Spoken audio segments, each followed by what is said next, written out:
Instructions for accessing subtitles in a language other than English are included on our board meetings webpage as well as in the description below.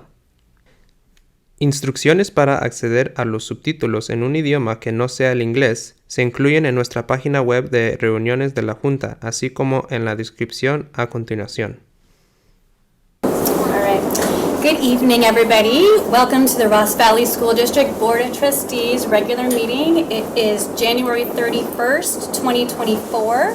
We are meeting in the district office. We have all trustees present except for Ryan O'Neill, who is out today. He will be joining us later. Who will be joining us later, apparently. So, I'm going to call our meeting to order at 6:37. First item on our agenda is our Pledge of Allegiance. So I think we have people around here who might be familiar with that. Do you guys know how to do the pledge? Maybe? Do you remember the Pledge of Allegiance a little bit? No, only bit. Would you guys like to stand up with us while we say it? No? No, you don't have to. All right. I would like to invite everyone else, if they would like to please join us in saying the Pledge of Allegiance. Stand up. It's okay. All right. I pledge allegiance to the flag of the United States of America and to the republic for which it stands, one nation, under God, indivisible, with liberty and justice for all. All right. The next item on our agenda is to adopt the agenda and time allocations. I'll make a motion to adopt our agenda. Second. All right, a motion is second. Shelley? Aye. Chris? Aye. Daniel? Aye. Rachel? Aye. So moving on our agenda, item C is student presentations. We have the Hidden Valley School District, our school, here to present. Not the district, just the school. So I will hand it over to... I'll just start us off with always having students attend our board meetings is an absolute highlight. And so thank you all for being here with us this evening and getting your parents and family members to bring you out in this weather. So thank you so much. And really excited to hear from you all. And I'll turn it over to Ms. Fish, Principal, Hidden Valley. Great. So welcome. Thank you for being here. Thank you for the fellow teachers and parents supporting our first graders. So tonight we wanted to highlight literacy and in particular science and reading as how it pertains to equity. And literacy is not just reading. I'm going to go off the agenda here. It's the exchange of ideas, written and oral, that is beyond the ability to decode individual words. Having a foundation of reading and writing skills is at the heart of student achievement. Using what we know about the science of reading is a huge opportunity to create equity in our schools so that every student receives strong personal instruction, and that is what will be demonstrated tonight. Heather Selby and Steve Yap are first grade teachers. We have some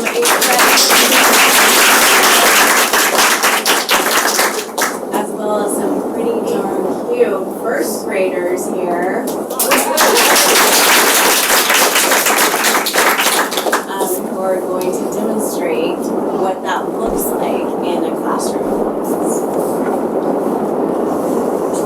Okay.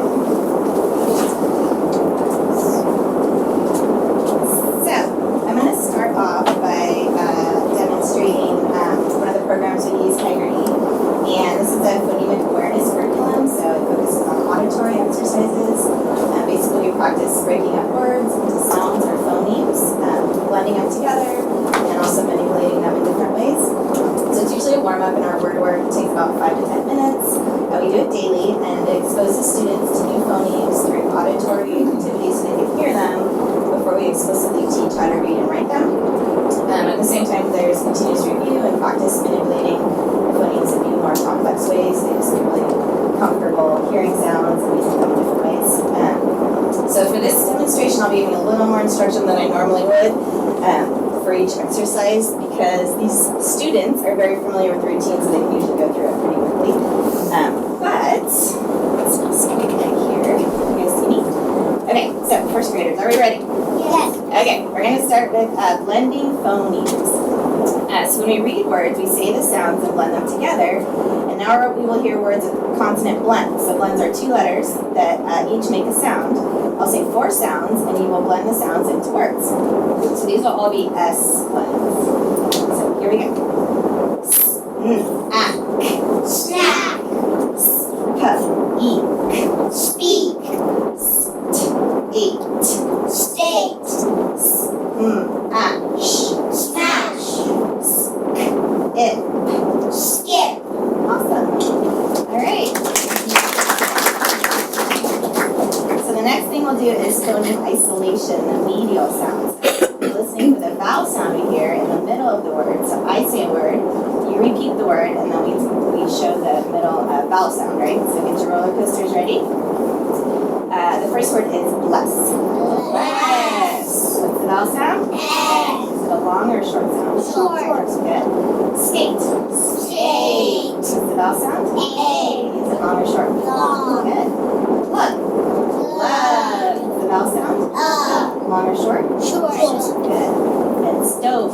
Stove. What's the vowel sound? O. Is it long or short? Long. Good job. Alright, so next we'll be segmenting into phonemes. When we write and spell words, we listen for each sound and match the sounds to letters. We'll segment or separate words into the sounds we hear. So I'll say a word, you repeat the word, and then segment it into sounds, right? So you'll need your choppers for this one. So the first word is snug, so say it first. Snug. Good. Speech. Speech. Speech. Good. Skirt. Skirt. Skirt. Still. Still. Good. Alright, now we're going to work on deleting our initial phonemes. So I say a word, you repeat it. I'll delete or take away a sound at the beginning, and you say what's left. So if I say sled, you say sled. Sled. Take away the s. What's left? Good. Skate. Skate. Take away the s. Skate. Good. Smash. Smash. Take away the s. What's left? Smash. Spy. Spy. Take away the s. What's left? Pie. Great job. Alright. Now we're going to do substituting initial phonemes. So I say a word, you repeat the word, and then I will substitute or change the first sound in the word. So I say race, you say race. Race. Change to chuck. Change. Good. Say teeth. Teeth. Change to read. Good. Sock. Sock. Changes to shop. Good. Mild. Mild. Change to chuck. Child. Good. Alright, we're almost done. So deleting final phonemes, now we'll delete the last sound we hear in the word. I say a word, you repeat it, and I'll take away the last sound I hear at the end of the word. And you tell me what's left. So say steep. Steep. Take away the pup. Steep. Good. North. North. Take away the sus. North. Good. Sand. Sand. Take away the duh. Sand. Pinch. Pinch. Take away the chuck. Pin. Good. Last one. We're going to substitute the final phonemes. So we'll substitute or change the final sound in the word. I say a word, you repeat it, and then I'll substitute or change the last and final sound, and you say the new word. So say line. Line. Take away the add line. Good. Meek. Meek. Take away add meek. Good. Pine. Pine. Take away add pile. Good. Scene. Scene. Take away add cup. Scenic. Good.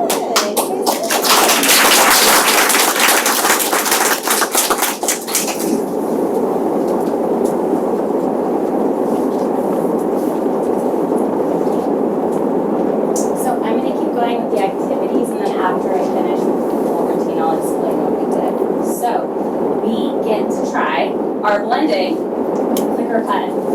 All the kids in my class have really wanted. So we're going to go to the first page, and as you remember, it's our visual blending board. So you're going to make the sound with each card, and then you're going to wait until the card races across the screen to read the word. You guys ready? Yes.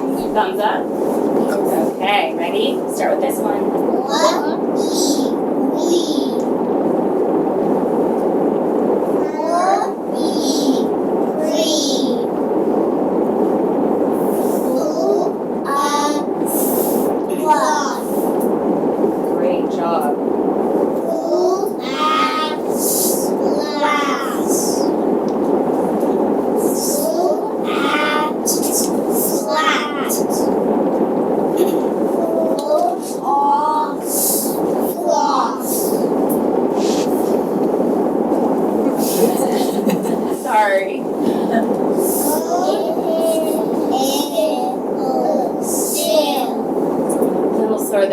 You guys are doing so good though. Plug. Fantastic. Slush. Now can someone tell me what is at the beginning of the word? Ronan. An S blend. And can someone tell me what's the difference about the end of the word? What's at the end of that word? Do you guys know what is that SH called? Jade? Diagram. Diagram, that's right. Good job.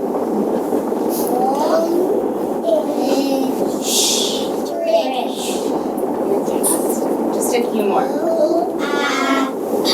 Clap. So. And remember, with these words, does anyone know why the O say its name? Who remembers? Otis? Because there's Nothing after it? What's that called? Who remembers what that's called? Jade? What kind of syllable is it, Miles? open vowel. Yeah, open syllable or an open vowel. Good job. She. Or, frog. Act, rat. Frog, frog. Frog. You guys blended that so well. Is that a real word or a fake word? Fake word. Yeah.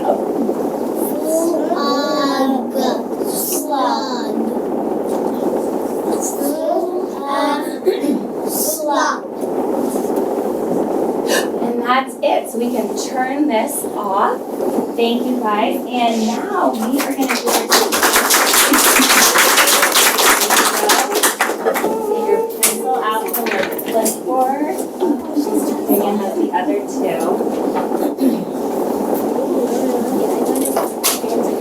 So now remember, you guys are going to, I know these are different pencils than we're used to, so do your best. And if you need help or your lead breaks, Mr. King can help you. So our first word today is smell.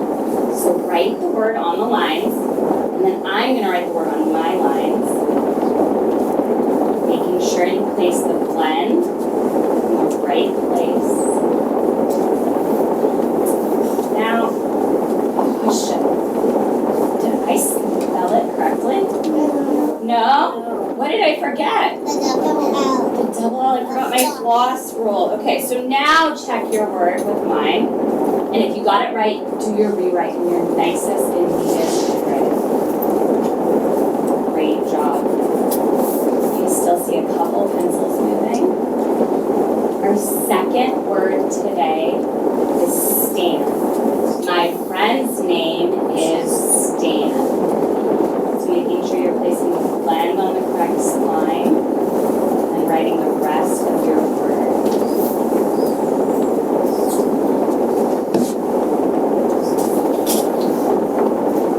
What's different about my S in this word, Jade? It's capital because it's a name. It's a capital, and she even answered my second question before I said it, because it's a name. So make sure that you remembered your capitals, and then do your rewrite. Good job. I see you guys all moving your pencils and working so hard.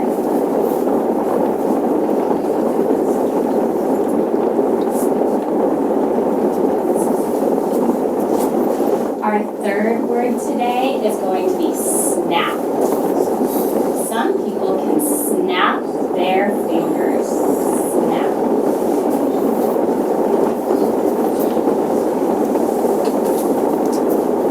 Now, just check your word with mine on my board.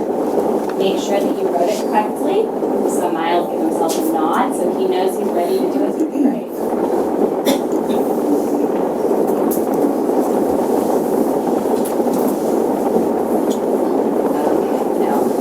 This word's a little funny, but it allows us to practice our compound words, okay? So our fourth word today is going to be pigskin. So everyone can write that 2-syllable word down. It's allowing us to also practice putting a blend in the middle of a word. heard a couple friends repeat the word to themselves. It's a great way to practice hearing all the sounds in a word. Say it more than once.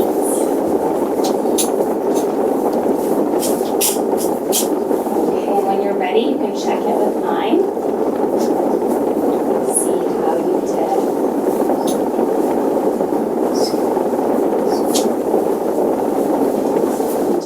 Right, and your Judas and my system. Otis, did you rewrite quick scan? Just checking. Okay, so now we're going to move to the bottom of the page. We're going to skip the number 5, just so we have time for everything. I know your heart's broken, you want to do more dictation. It's so fun. But our first trick word that we're going to write today is her. Everyone go ahead and write the word her. To the best of your ability. All the pencils are done moving. Our second trick word today is said. He said he was going to the store. Said.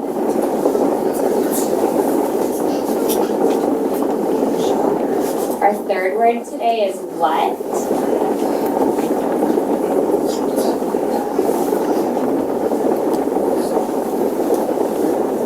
What did you do this weekend? What? Just do your best job. Our fourth word is when. When is recess? When? Right now. Right now. Kind of sounds like it, huh? And the last trick word you're going to write today for number 5. You just put 5, okay, Miles? You can see it. 5 is going to be a review trick word, and we're going to write of for number 5. Good job, first graders. And we are done with our first graders part of the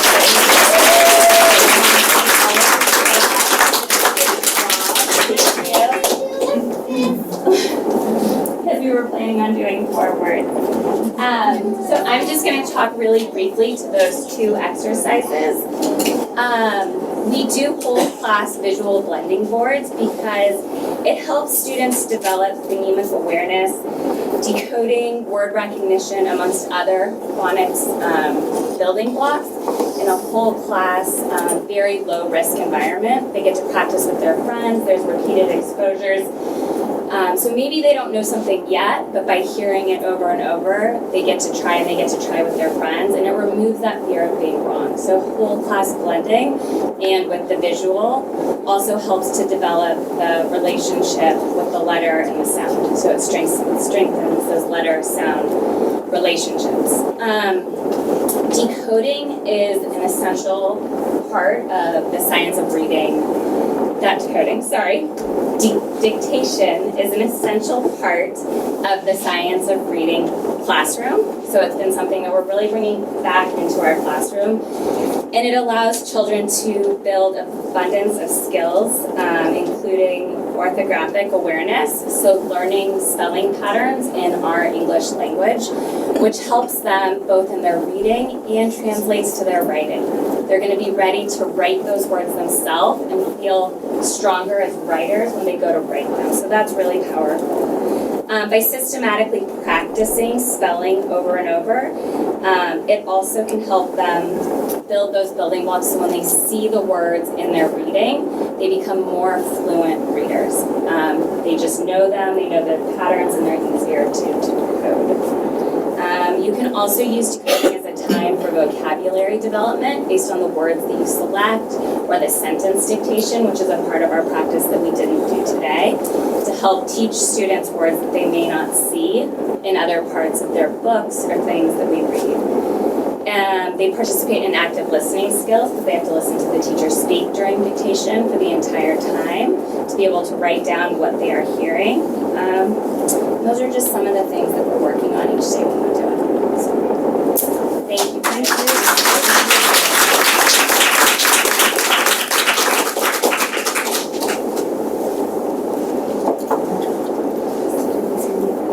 Do anybody have any questions? First, I wanted to say thank you so much for coming and showing us that.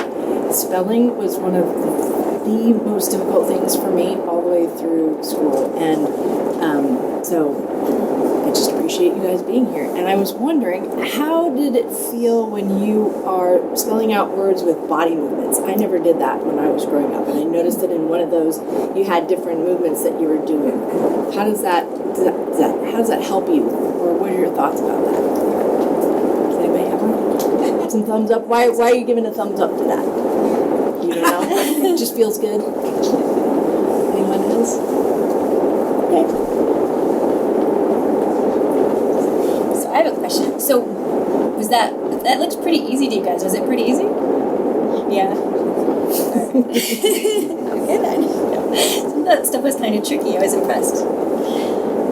Who likes to read? Raise your hand. Oh, that is perfect, 100%. That is my favorite thing to see. I hope you always read and travel in a book and get lost in a book and go for journeys. Reading is the best thing ever, and I'm so glad you all like to read. Keep it up. Thank you for coming in. I really enjoyed that. Are any of you guys reading to your parents or people at home at night instead of your parents reading to you, maybe? I just started that with my first grade daughter, and it's almost too entertaining, so I think we have to go back to just me reading to her. So, yeah, your parents hopefully will find that really enjoyable when you read to them. I was going to say, just as one of the great shifts that we're seeing is not only children reading sooner, but it's the writing, that they're understanding these rules and quite frankly, diagrams and flossing and phonemes, they know the definition more than I do. And they're able to apply it, which is so just advanced for first grade to see them do that. So. Christy, when did we start writing when we were in first grade? Like, is that literally a change? Kids are doing that earlier now? It's a change in terms of them hearing the rules and being able to apply them. I'm going to put Lip back on this spot, only because she had children at Ken Valley who are now older, when we had more inventive spelling and and they probably did not know rules to apply because we didn't teach them. So this is a new shift for students.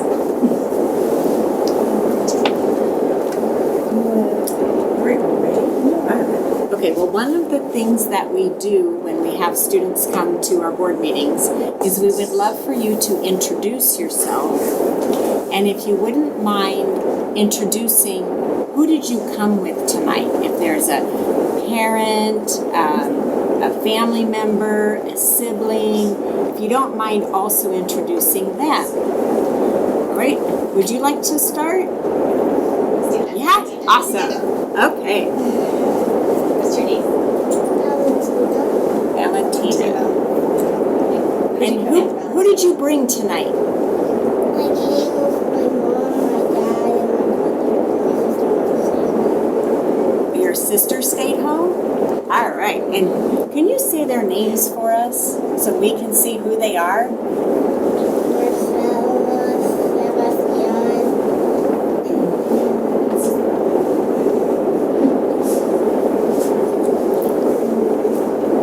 Do you want to just wave to them? Want to wave so we can see where they are? Yeah, big smile. All right, thank you. All right, who wants to go? You want to go next? All righty.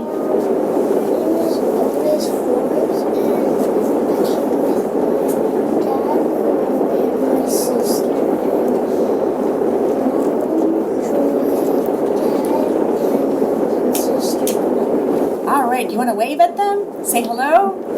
There they are. I'm Ronan, and my mom came, which is Nisha. All right, you want to wave to Nisha, your mom? There she is. My name's Miles, and I came with my mom and my brother. All right. And what are their names? Tracy and Connor. All right. Welcome. My name's Jade. I came with my mom, my brother, and my dad, I guess. Yes.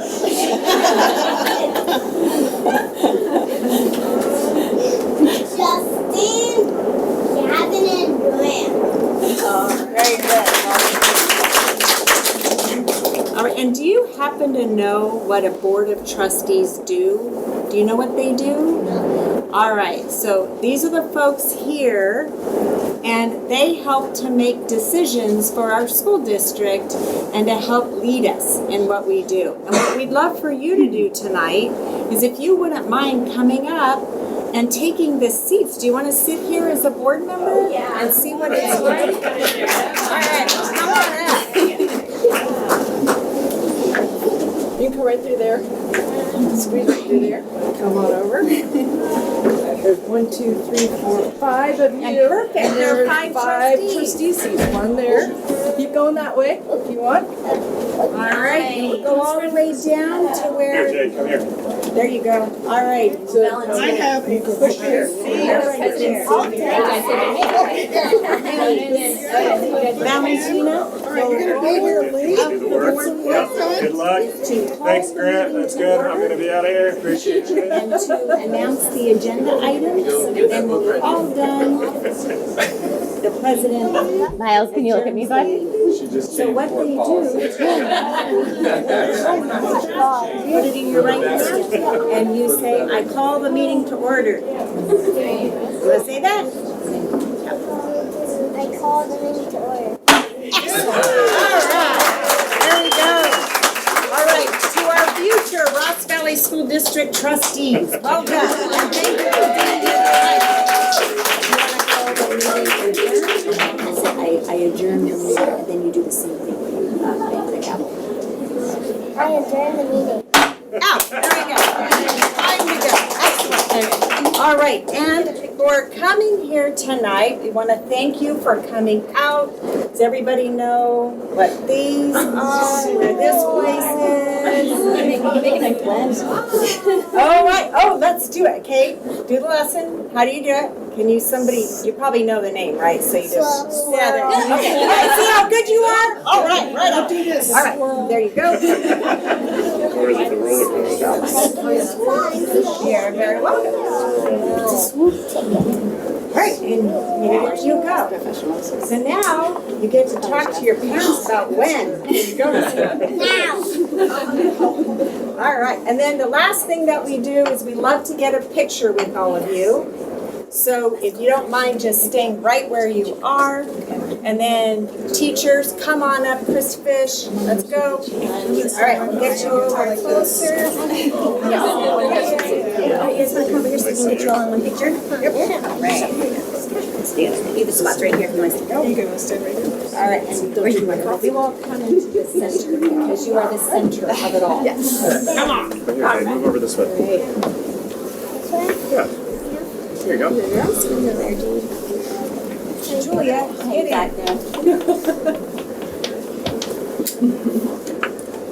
Say Hidden Valley! Go Hawks!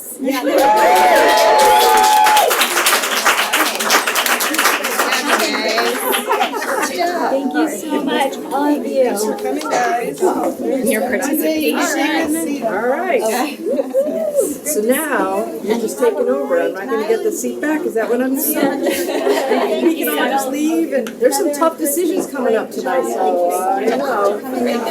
Thank you guys. And you as well. You must have something. All right, well, hit that. And then, Hawks, do you recognize some of the other people in the room? Have you ever seen them around school at all? Yeah? Other teachers and parents at Hidden Valley? Yeah, yes. All right, well, thank you all so very much for coming this evening. And let's hope this weather doesn't get any worse. But we need the rain. Stay dry. Stay dry. Good to see you. Thank you.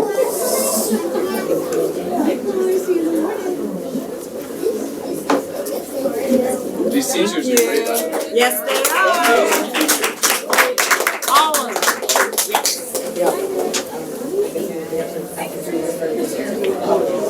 Okay, do you mind?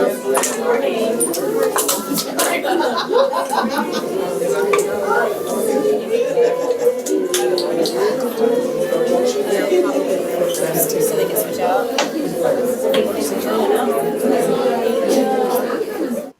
All right, welcome back. And the next item on our agenda is communication and the public comment regarding items not on the open session agenda.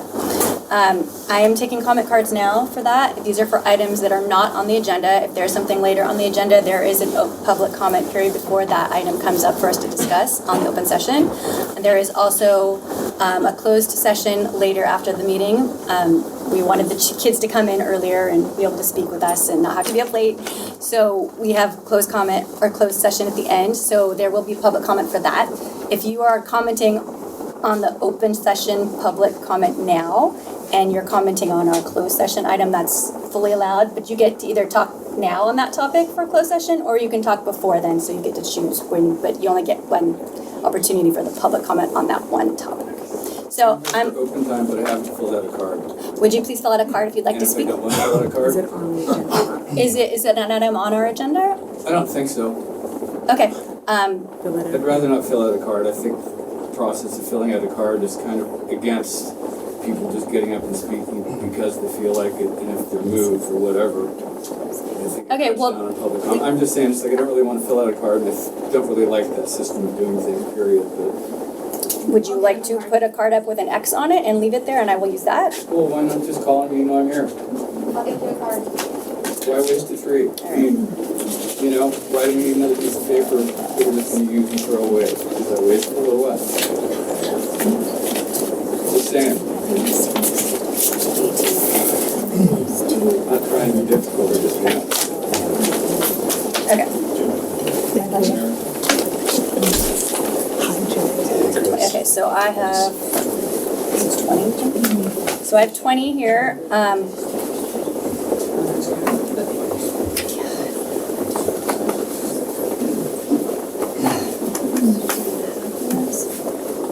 This is a lot of comments. We have a really full agenda today, and I would prefer to, since we have 20 here and I want to hear from everybody, I'm going to give everybody a minute and a half so we can keep things moving along tonight. But that does not prohibit people from emailing us or reaching out other ways to pass along your information. We do, everybody reads on this board, we all read your emails and comments, and we're open to hearing feedback. So this is a minute and a half for everybody. And I'm going to start with the first one. I think it's Jonathan about e-bikes. My name is Bob Middlestead, and Jonathan and I are here together, and we've divided our session, and if I can go first, I'm the next guy. Okay. And if I could just hand this out, it'll help me get through a minute and a half. Okay, and then Chris, can you time it? All right. So it 30 seconds remaining. You'll hear a chime, so you'll know you have 30 seconds left of your time. Thank you. So I'm Bob Middlestead, and Jonathan Freeman and I are co-founders of a group called ebikeaccess.org. We mainly work with the Water District to try and get them to allow Class 1 e-mountain bikes. But in the process of doing that, we've also turned our attention to the mopeds and motor scooters that kids are riding to school. And I've concluded by doing some research that even though those are being sold as Class 2 e-bikes, which means they are legal for kids of any age, they do not meet the requirements for Class 2 e-bikes, and they are instead motorcycles. And if you just look at what I've handed out, Class 2 e-bikes are on the left-hand side, and to qualify as an e-bike and not to be a motor vehicle, the motor has to stop when it reaches 20 miles per hour.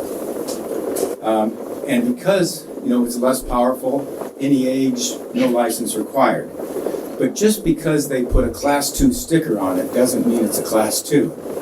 If you go over to the next column, those are motor vehicles, and they come under various names: motorized bicycles, mopeds, motorcycles. If the bike goes more than 20 miles an hour with the motor, and it has a throttle on it, so you don't have to pedal it, then it's no longer a Class 2 e-bike, it's a motorcycle, and you have to be 16 and you have to be licensed. A legal Class 2 is this red power bike. That's not what the kids are riding to school. What they're riding to school are Surons, Super 73s, and Zeus. They're being sold at Sports Basement, Last Mile Marin, and at one other place. So why am I here talking to you? Because schools have responsibilities for this. Thank you for your. Oh, I thought I meant that meant I had 30 seconds. That was the second check. Oh, sorry, I didn't hear the first one. Okay. Sorry about that. Thank you.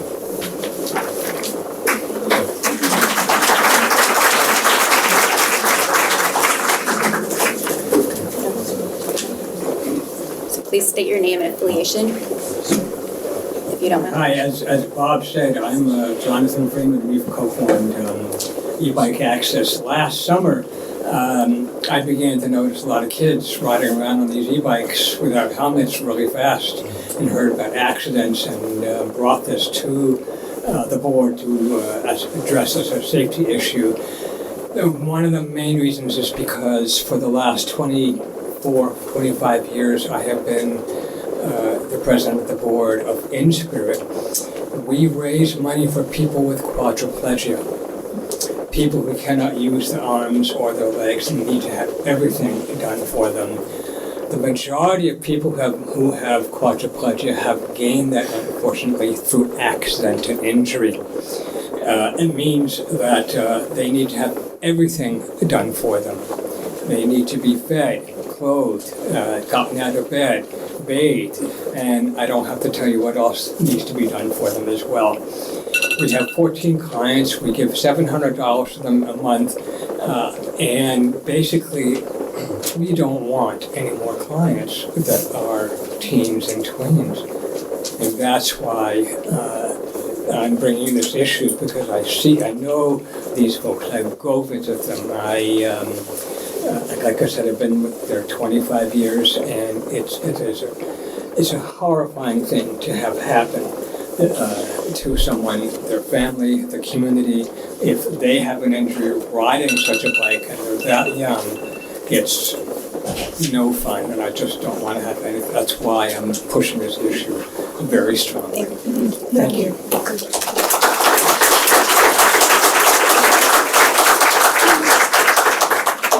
Christina Workman.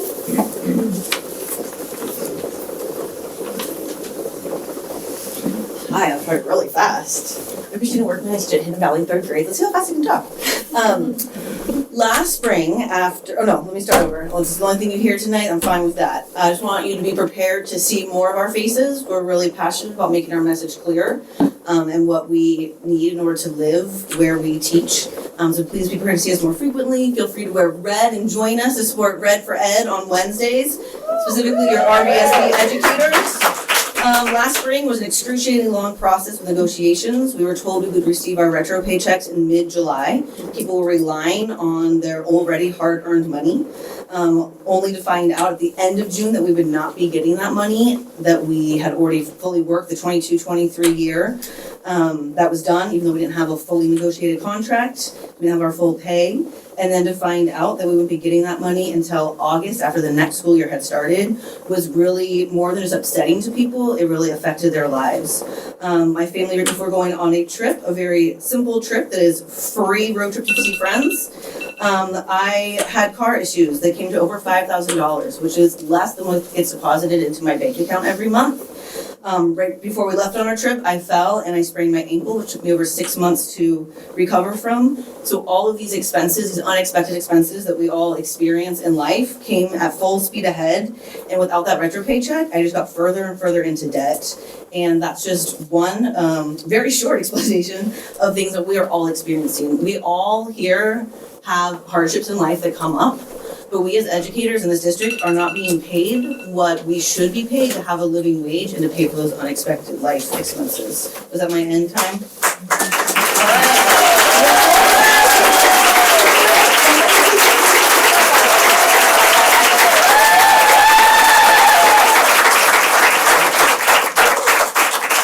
Go girl. All right, Connor Credo Brown. Yeah. Good chairs. Hello, my name is Connor Peter Brown. I'm the TK instructional assistant at Hidden Valley. I'm currently hoping to become a teacher because I enjoy building connections with students, helping to inspire their learning and creativity, and more importantly, helping students who may have struggled in school just as I did. My current pay is $18.03 an hour. The starting pay at In-N-Out is $21 an hour, and pay at local preschools ranges from about $20 to $30 an hour. The current proposed wage increase affects not only the certificated employees, but the classified as well.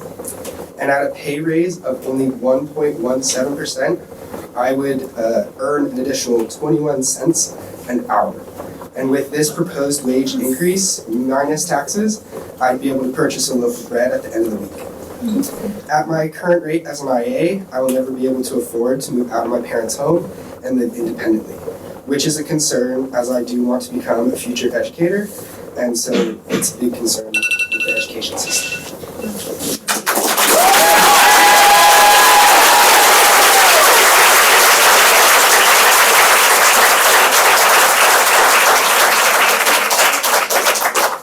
Cynthia Credo?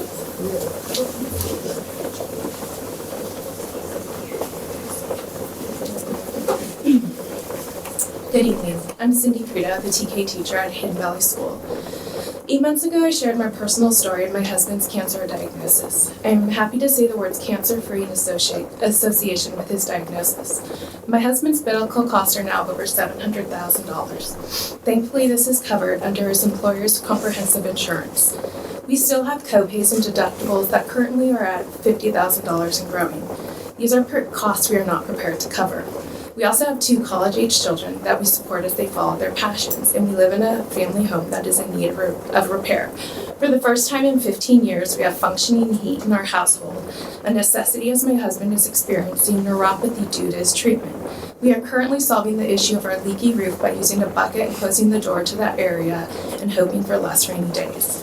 The proposed wage increase of 1.17%, which would equate to an additional $5.50 per contract day, netting my pay at $3.16 per day is not reasonable, competitive, or respectful.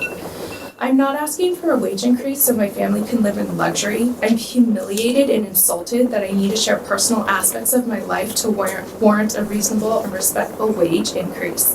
I'm asking to feel seen, supported, and respected by management. We continue to be at the bottom of the county pay scale in comparison to our peers in Marin County. The educators here deserve competitive wages.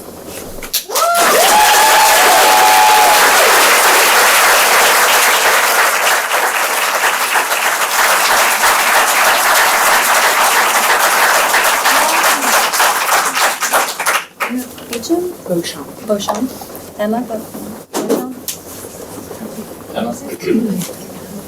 So, hi everybody. I'm Emma Beauchamp. I'm a White Hill teacher, and I'm going to skip speaking tonight because I have 3 minutes to say. And I feel like we have all these teachers that have come in the rain and the floods, and I would like to give my time over to them. So maybe you could give them an extra 10 seconds or 15 seconds. The little ring-a-ding going off is hard for me to tolerate when we have people with important things to say. So I'm going to stop, and I'll come back to another board meeting when hopefully we'll get 3 minutes to say.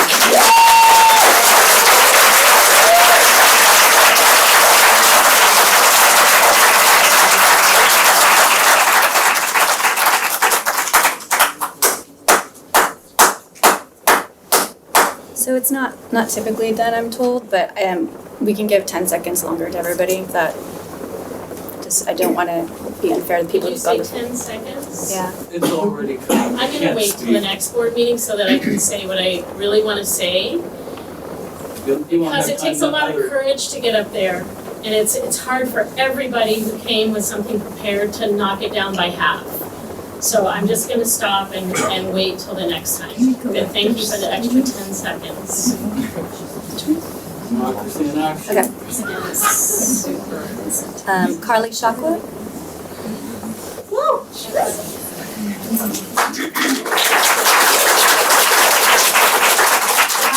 Hi, I'm Carly Shockley. I'm a school psychologist at Brookside and Manor. I'm here today to talk about the special education teacher crisis at Brookside that we've experienced this year. A lot of my discussion was about data that supports that we're in a nationwide special education teacher crisis.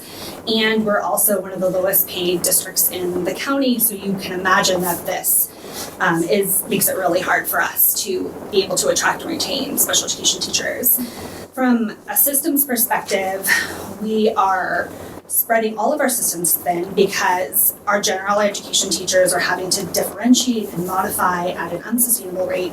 We're relying too heavily on our remaining specialists to take on scheduling, case management, consulting, and the social and emotional and behavioral well-being of not only students and families that we serve, but also our colleagues who are experiencing so much distress not being able to fill this hole. We also are pulling resources from our MTSS systems and intervention specialists who have been hired to support just at-risk students. And we're pulling special education teacher colleagues from other sites so that we can test and hold meetings to meet legal testing timelines. The special education teacher crisis at Brookside has ramifications for all systems across the district. On a personal level, it causes such a sense of instability and distress with families that we desperately want to support and build relationships with. And on an even more personal level, my experience being in meetings with families and saying, we're working every day on this, we're trying to hire, stick with us, let's work together. Now all I can say is, I'm just so sorry. There's nothing left to say, it's just so painful. So we have to do better than this. We deserve to fill our resource position and our special day class position. When Sarah Hom was out, we need to make sure that we can provide the services and supports that families and students need, and that we're not spreading remaining staff so thin that we lose them too. Thank you.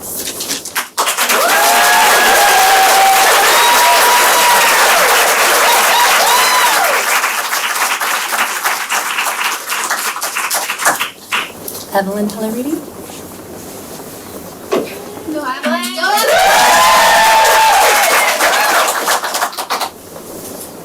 My name is Evelyn Pelleridi, and I am a student at Brookside Elementary. I strongly believe that the teachers of the Ross Valley School District must be compensated adequately and properly.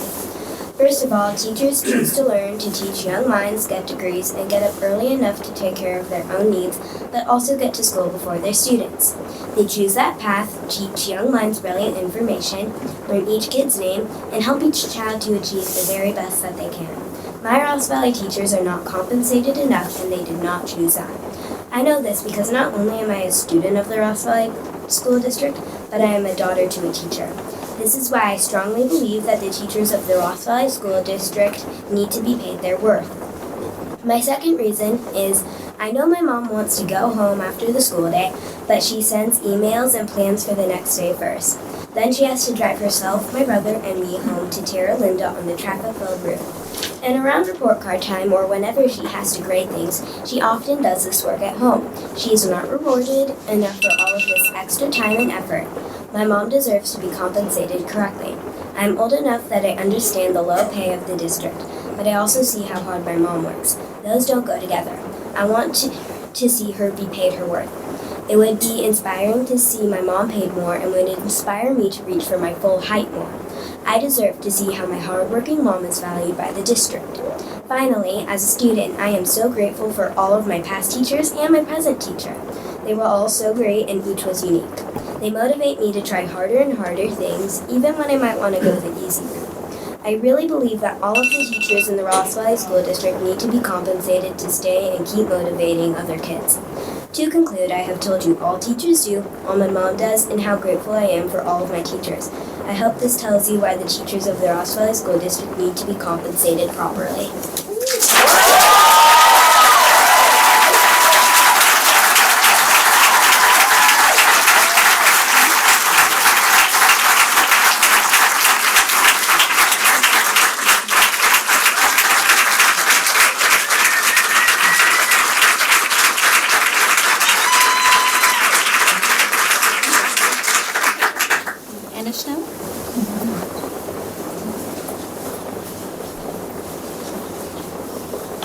I'm going to read a letter from someone who could not be here tonight. It says, good evening, my name is Stephen and I'm a first-year physical education teacher at Manor, Hidden Valley, and Brookside Elementary. I am unable to be present at tonight's meeting. However, I hope my words can contribute to the sum of our stories and perspectives. My short time working at Ross Valley School District has checked nearly every box of a place I would imagine spending my career.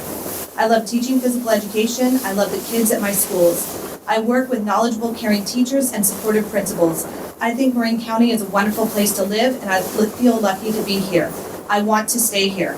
The only question I have in regards to my future in Marin County is whether it makes financial sense for me to work here. I've come to peace with realities that come with my age, career path, and location. The pace of major events that my parents experienced does not apply to my generation. Given my current level of debt, expected future income, and cost of living, I am unlikely to ever own property or start a family. My current goals for my savings is to be able to pay off credit card bills for unexpected car payments, as well as pay my taxes for this year. I am not fighting for my right to live the life of any previous generation, but rather to meet my basic needs as one person. When I look at the current counteroffer, I must ask whether or not you actually want or expect teachers to stay at Ross Valley School Districts. I ask this without emotion, as I'm a young teacher with mobility who with enough time will eventually find a position that fits my needs. If I indeed find a position elsewhere, it's nothing personal. However, I enjoy teaching here and would love for it to make financial sense for me to stay for the long run. My heart feels for the teachers who have spent a considerable amount of their career working for a school district that doesn't appear to value them. Finally, we all care about our students. We wouldn't consider careers in education if that weren't true. People who provide essential services for people are often expected to accept worse conditions due to their expected, unwavering devotion to the people they support. I support union activities because I love teaching our students, and I believe education is important enough to justify paying teachers enough to survive in the area they teach.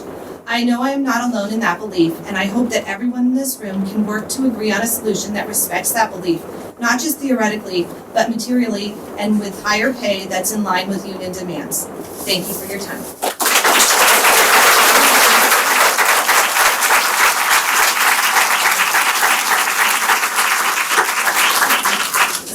Sarah Hong.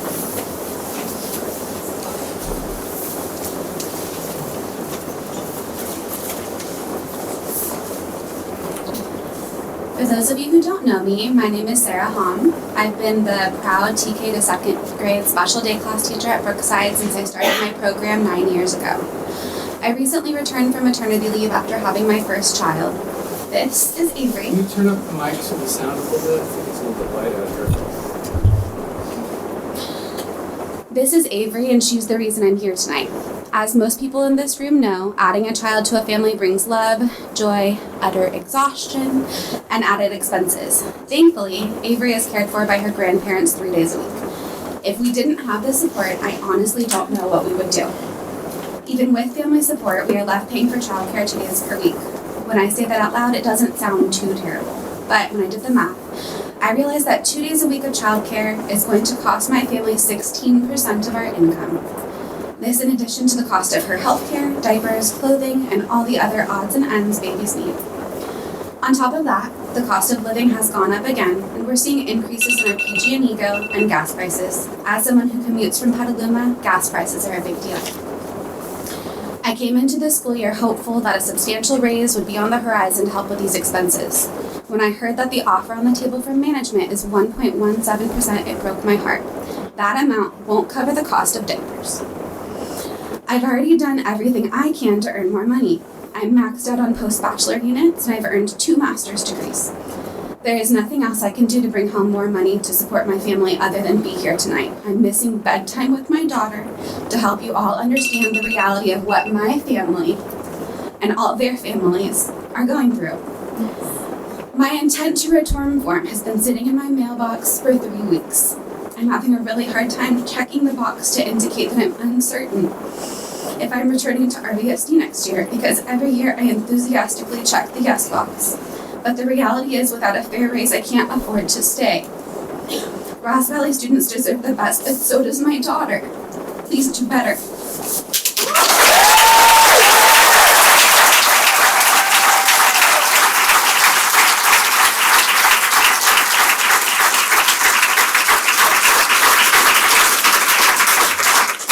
Rebecca Hayhurst.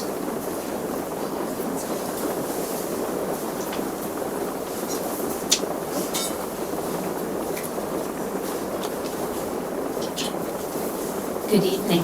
My name is Rebecca Hayhurst, and I'm a kindergarten and first grade teacher at Brookside Elementary School. Teaching should not be a hobby profession, one you can only do if you have a financial safety net, support from family members, or a trust fund to fall back on. Many of your teachers are living hand to mouth, spending their entire salary each month and then some on basic necessities like rent, groceries, and utilities. Teaching is a calling, but it must also be sustainable. It's not fair to put the burden of insufficient wages on the backs of those who are already shouldering so much.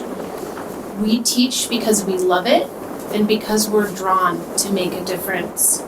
But we have to be realistic about the challenges that we're meeting to face our basic needs. There's a very articulate paragraph about inflation rates. A raise of 1.17% won't begin to cover these increased costs, and it won't help my family from overdrawing on our bank account every month or racking up hundreds of dollars of credit card debt just to keep our heads above water. Your educators are here to show you that this matters. Make the right choice. Thank you.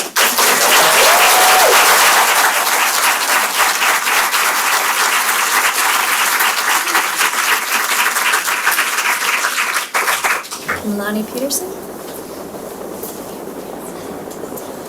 Hi there. I'm Melanie Peterson. I'm new to your district, and I drove here tonight in a car that has no working heater, so there's no defrost. It's incredibly difficult to see. I don't have vision insurance, and I don't have glasses, but I need them. My husband is a student teacher at Wade Thomas. He has bald tires and some kind of a technical difficulty where his car just beeps all the time while he's driving. So, we're living hand to mouth. To afford to fix our cars is not even in the cards at all for us.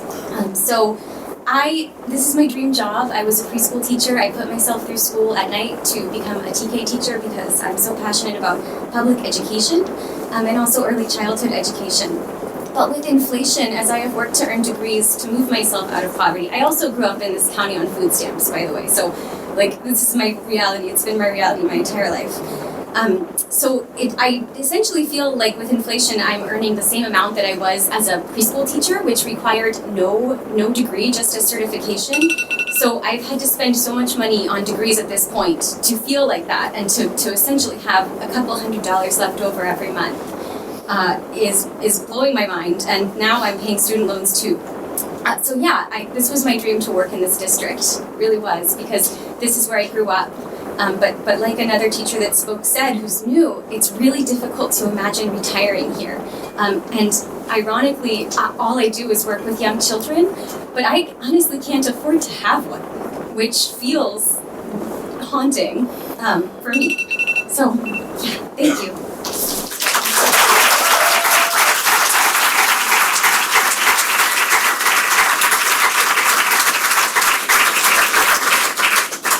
Lori LeDruck.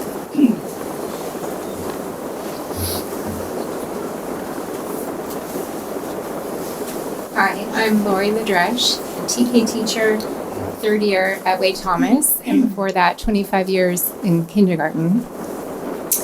When it comes to little people, especially 4-year-olds, numbers matter. In my first 2 years in TK, I was very fortunate to have a low class size. There was a gentle hum in the room, an occasional child who needed redirection, or a cozy corner to compose themselves and reflect. There were a few big personalities with big feelings, but my aide and I were able to manage them and their emotions and resolve conflicts easily. This year has brought 2 variables which have presented great challenges. The children are younger, and my class size is at maximum capacity of 24. These 2 variables do not mesh well together. More bodies means less space, less open room, and less individual attention. When I see the children on the rug, there is not enough space to separate all the children who can rile each other up. With so many children, there are more who are dealing with big emotions, struggling with self-regulation, or struggling to give their fellow students respect. I have 5 to 6 of these kids on any given day. It can feel chaotic at times. There have been a few days where we have had 3 or 4 students absent, and even when it's been the quietest, most socially mature students who are absent, it still makes an enormous difference for the class. The students who struggle with self-regulation are calmer on those days and have much more success. Bringing the class size maximum to 20 would truly make a difference. Numbers matter.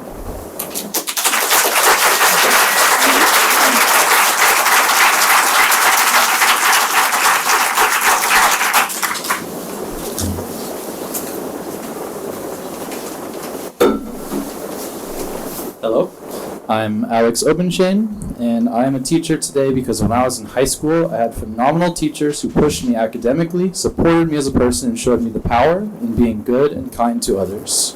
They were all around inspirational, like many of the teachers in our district. They knew the school and the community because they had been a part of the school and the community for years, and for a couple of them, decades. Entire careers spent at one school. It's a dream. When I wanted to check in with them and thank them for what they did for me, it was easy to do because they're all, besides the ones who retired, at the same school. Mr. Norris, Mrs. Lee, Mr. Herzina, Mrs. Collins. Seeing the turnover we have here in Ross Valley each year, I wondered, why is virtually every single one of my absolute favorite teachers from my childhood, teachers who are, in my opinion, some of the best, teachers who still hold a place in my heart and serve as an inspiration as the teacher I strive to be? Why is every one of those teachers a career teacher who stuck with the same school and district for the entire career? I haven't had a chance to ask them yet, but when I look at their pay scale, I've got a pretty good guess. They feel valued, they feel rewarded for the work they put in, and they make enough to live comfortably, not lavishly, but comfortably, in the community that they call home and that they serve. And I would love to be able to do that with my career, but I don't know if I can do that here.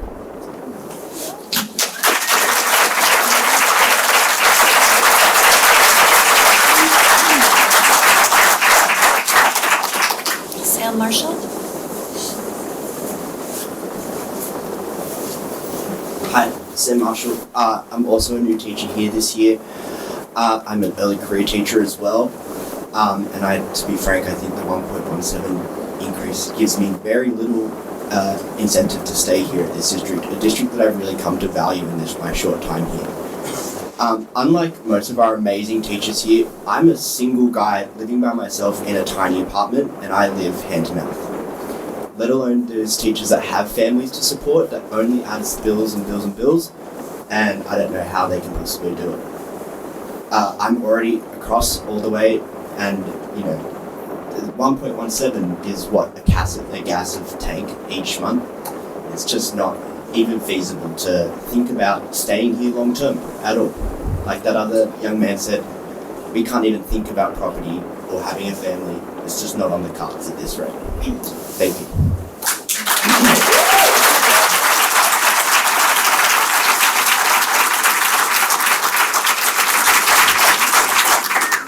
Virginia Foxton?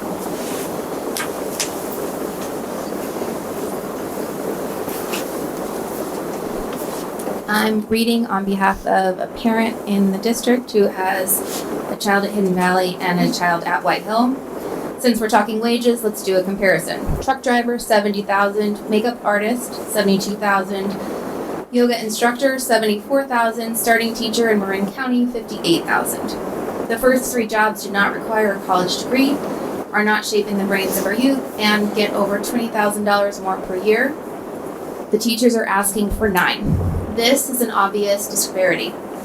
The proposal of 1.17 does not even match the 3.2 COLA that Social Security pays to more than 66 million people. If you're unable to pay our teachers living wages, the system is broken. Having them come here year after year, making them beg for fair wages to support themselves and their families is inexcusable.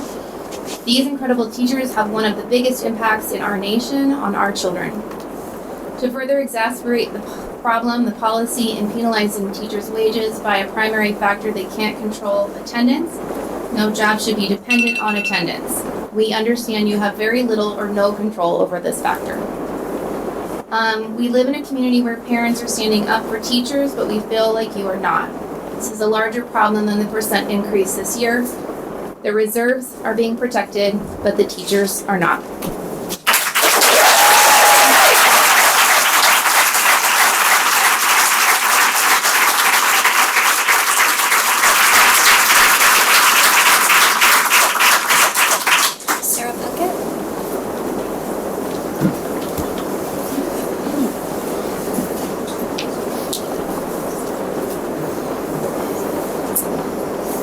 Hi there.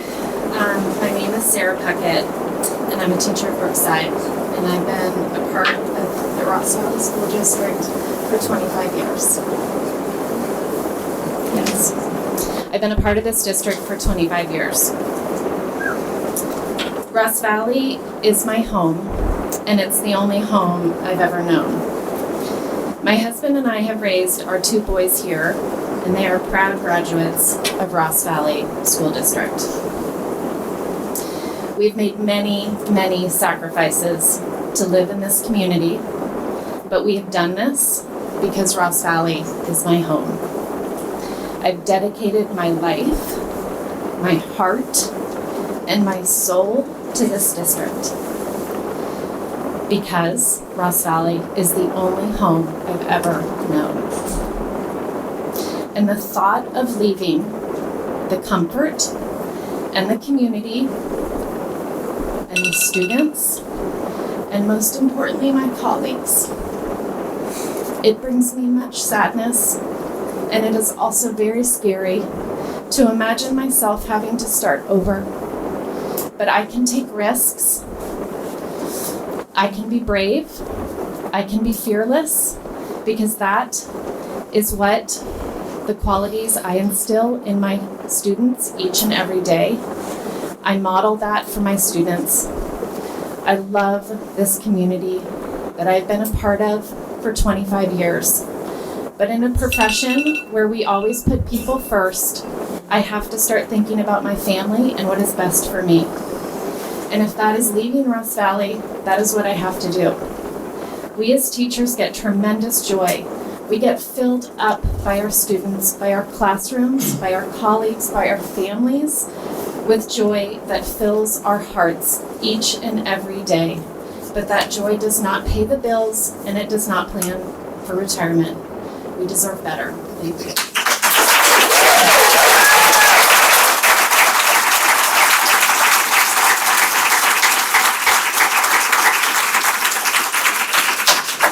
Erica Steve. We can barely hear you out here. Really hard to hear. And we can barely hear the people speaking. Okay. Either if we turn the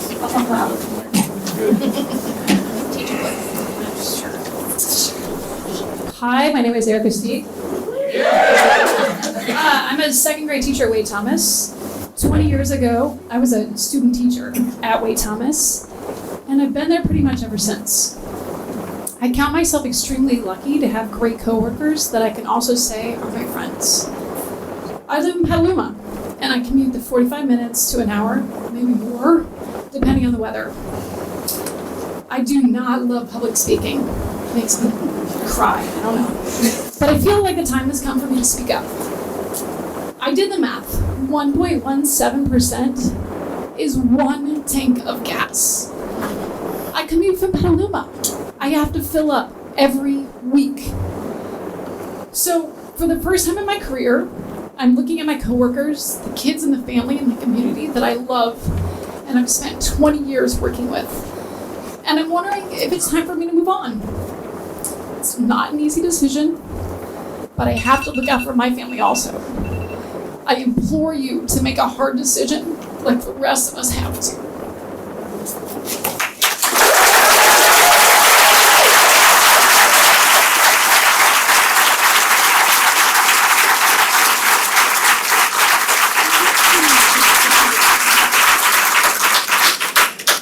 Gentleman in front here.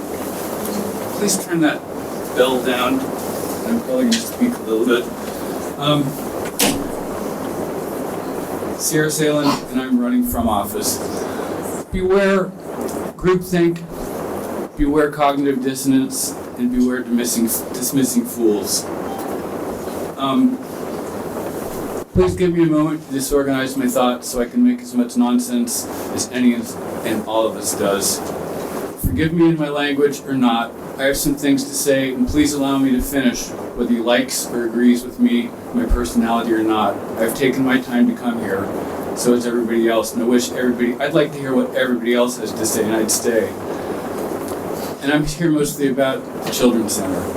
Have you seen the TV or the newspaper reports? Do you think the Ross Valley School District looks good?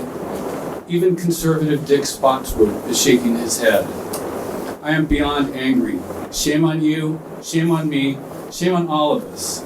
We create this world, and what a piss poor job we are doing. Seriously, I'm not alone in this opinion. I'm nowhere near alone. Ethel and Stan Siderman, were they still alive, there would be a nuclear blast happening here, and you would not know what hit you, literally. Education is community property. Our job as adults should be to turn them on and set them free, and not stuff them into our own unexamined, inaccurate personal constructions. Deer Park is community property, built and paid for by the whole community, and not just Ross Valley School District. It is not money which is lacking, it is leadership and will. We support you, we support the Children's Center. It is not and should not and ever be about either us or them. Where's the win-win? This is for Ryan. Ryan, if you want my vote for supervisor, show some leadership and fix this. To all of you, I ask you, don't be sheep. Fairfax San Antonio Children's Center is a community treasure. As for Ross Valley School District, sure, protect yourself and serve the whole community. Either sell the property of the community or Children's Center at a realistically reasonable price given the zoning and conditions of the property, or whatever. We all know there are ways to do it which are workable. We are so afraid of liability and just who is it who foots the bill regardless of Ross Valley School District or the Children's Center? We do, collectively in a community. I pay taxes, as do all of us. Education and children are the wealth and future of a community. Thank you for sharing your thoughts. Most of us do not care. Thank I know you. that. It's Most time- of us do not care. it's time for the next I'm person to almost speak. done. I'm almost done.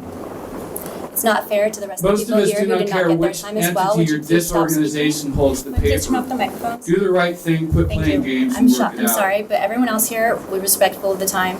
You want me and others I to gave them support extra bond time, measures so and taxes you for our just turn it schools off? and roads and everything else because we have consistently we're forever? gonna. I'm sorry for everybody Then else act who's with here. heart and sense We're gonna have to and quit recess our playing meeting right stupid now. games. I'm so sorry It is because I know certainly you've all not a come lack here. of money we suffer from. If you would like to make a leadership, comment after that, I will willingness, take additional trust, comment and cards. But at this creativity. point, An someone is alienated interrupting and our distanced meeting. community beholden I'm to so sorry. experts and lawyers is a piss poor alternative to one.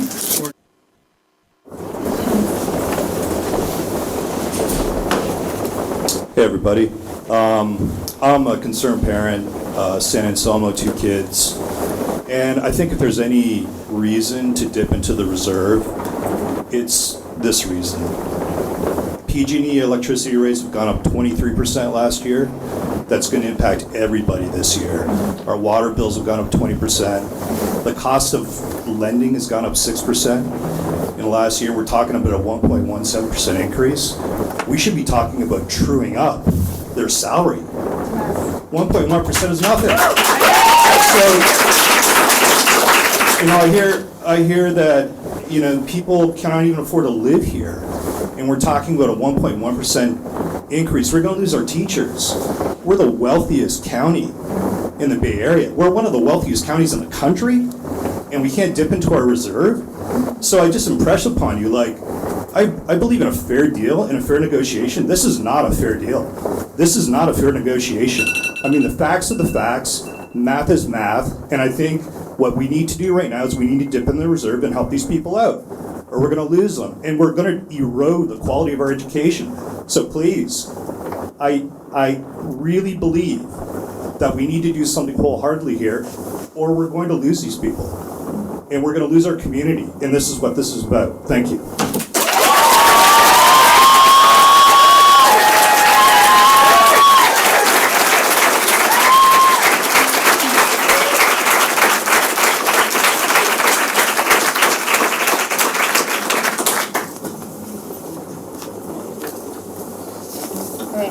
thank everybody for coming today. I know it's bad weather and I know it's after your work day, and I really appreciate everyone being here. I would really encourage everybody, all those statements that you had to race through or that you didn't want to present today, I understand that. I apologize that we didn't have enough time.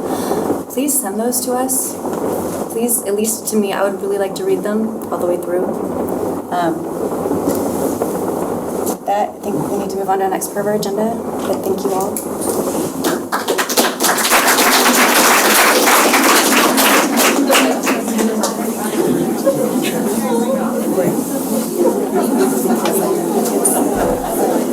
Alright, we are back from our brief break. Our next item on the agenda is correspondence and communication to the board. At this time, we don't have any exchanges posted to the board docs, and anything that we do have, any exchanges, will be posted in the next meeting. On to item E of our agenda, presentation and or action items. And the first item, number 1, is the recommended approval for one of 3 search firms to assist the board in the search for a new superintendent beginning in the 2024-25 school year. Looks like we have Marcy. Yeah. All right. Okay. So, as with my notice of retirement at the end of this school year, it is now the board who has the responsibility for selecting the next superintendent of the school district.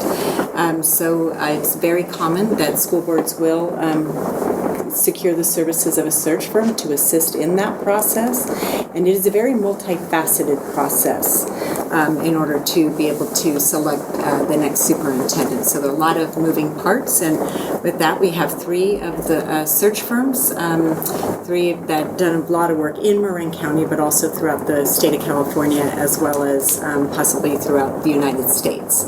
And so due to the weather, however, one of the firms isn't able to be here in person today, so I will have them on the conference phone. They're going to be following along via the live stream, and they'll be able to do their presentation. We have their presentation deck, and as they are going through, I will be turning the slides for them. So we'll be listening. You have all had their presentations. They're posted to the board docs, so they're there, and then there's an opportunity for them to present, and then for the board to ask any questions that you may have, and then it is recommended approval that tonight you will choose one of the search firms to begin the process of electing the next superintendent. And then would also ask is it's very common to have up to 2 trustees, can't have any more than that due to Brown Act, but to interact with the search firm directly, to be the liaisons with the search firm for going through all of the processes. And given any support that's needed, staff is here to assist in any steps that you need. There may be logistical kind of things that we can help with, and we're happy to do so. And before we get into that, I just want to just state to you all, I know you all received my letter, you've read my community message, and just want to say here again, as I've written, is that I have so valued and appreciated my time in this school district. It too has been my home for the past 32 years, come up through teacher and all of the positions that basically a person can hold on the certificated side, and have just, it's been an amazing journey, and I really value and appreciate all of you here, our community, most of all our students. If it weren't for our little 3, and I'm saying 3 because we have an early childhood speech program through our 8th graders, 13, 14, in some cases maybe even 15 years old, and none of us would be here if it weren't for our children. And so with that, I just wanted to acknowledge, I don't need to repeat what I've written, but I just want to thank you all. It's been an honor to work with you and for you, and I'm looking forward to the next, where we are, 5 months together in this role. And I do live locally, so I'm not going very far. I'm looking forward to then, as I mentioned in my communication, is remaining one of the biggest cheerleaders of the Ross Valley School District, the biggest champions, and cheering you on all from afar. And whatever way I can help going forward. We look forward to your future public comments. I know that's difficult with public comments, just given need to keep the meeting. It's a meeting of the board in public, and it can be very difficult to keep the process going. Thank you.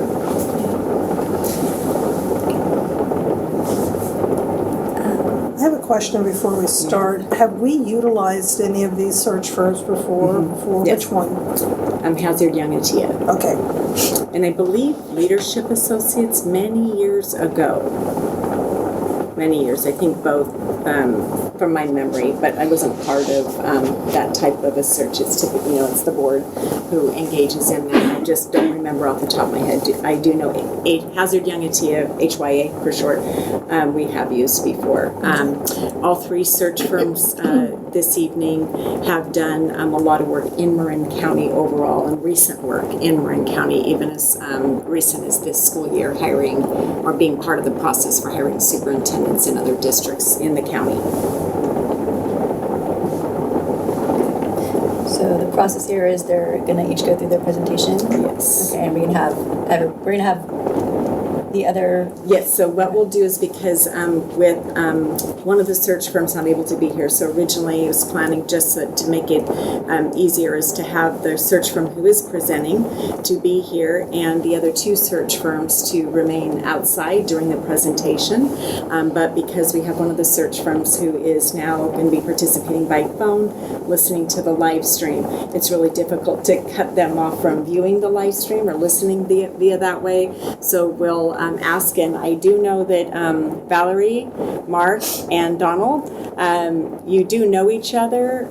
Do you feel comfortable with the other remaining in the room, or all good? Of course. All good? Okay, great. We're good. All right. So we'll just have them remain in the room during the presentation of each, and just thought alphabetically to go through. So to start with Hazzard Young and Atia, Valerie Pitts, who is with us this evening. Are we asking questions after each one, or wait till the end? I would do it after each one, and then of course as you go through, you may have additional questions after all three have been able to have a chance to present and answer any questions, and so you can do it again at that point too. And whoever is public comment. And public comment we'll do as we typically do when there are items on the agenda, which is after the presentations, the board has a chance for asking any clarification questions, go out for public comment, and then bring it back to the board for further discussion and deliberation. All right. All right.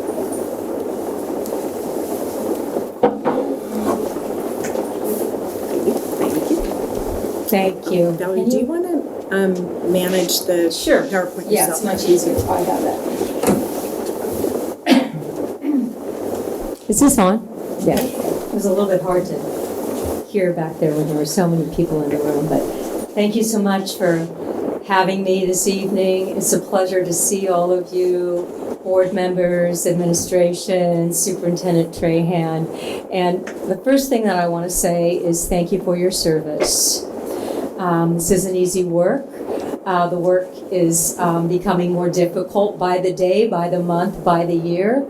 And I just really appreciate that all of you are up here on your own time, giving back to the community and to the students and families of Ross Valley School District. And I've been wanting to say this since the student presentation, but we are often asked, what does it mean to be student-centered? And it just really struck me when I was listening to the first graders and the teachers and the principals talk about instruction.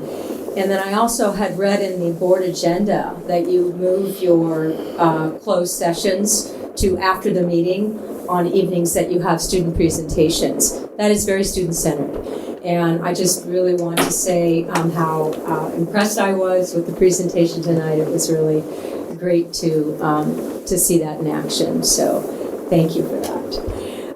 Okay, so Marcy's already let you know that I'm with Hazzard Young Atia, but I do want to say that Mark is my mentor. Did you get how I got that in there, Mark? I knew you did. Yeah. I was attending sessions that Mark did at Superintendent Symposium when I was a brand new superintendent. He was a very seasoned superintendent, so he's always been in that sort of mentor category for me. Most of you know that I'm a Maronite. I very proudly say that because I was in fact born and raised here. Went away for a number of years to various, pretty much all in the Bay Area, within about 90 miles of here. The searches I have done in the past 6 years since I retired have been primarily in California, the Bay Area, a few down in Southern California, Oregon, Washington, and Colorado. So I'm kind of northwest. And I've really enjoyed the work because I enjoy going and learning about what's happening in other districts, and I've been able to learn about what's going on in different states as well. But I'm here because of Marin, because of Ross Valley School District tonight, because I believe in the work you do, and I love the county. This is my home. So with that, I know you've had a chance to read our presentation. You know a little bit about our firm. We are a national firm, although we work very closely with wherever we are to make sure that we are reaching out locally and statewide. In California, I will share that we've noted that there aren't, while we do advertise nationally, it's tough to get interest in folks from other states. Not that they don't want to come and be in California, but it's a different time right now.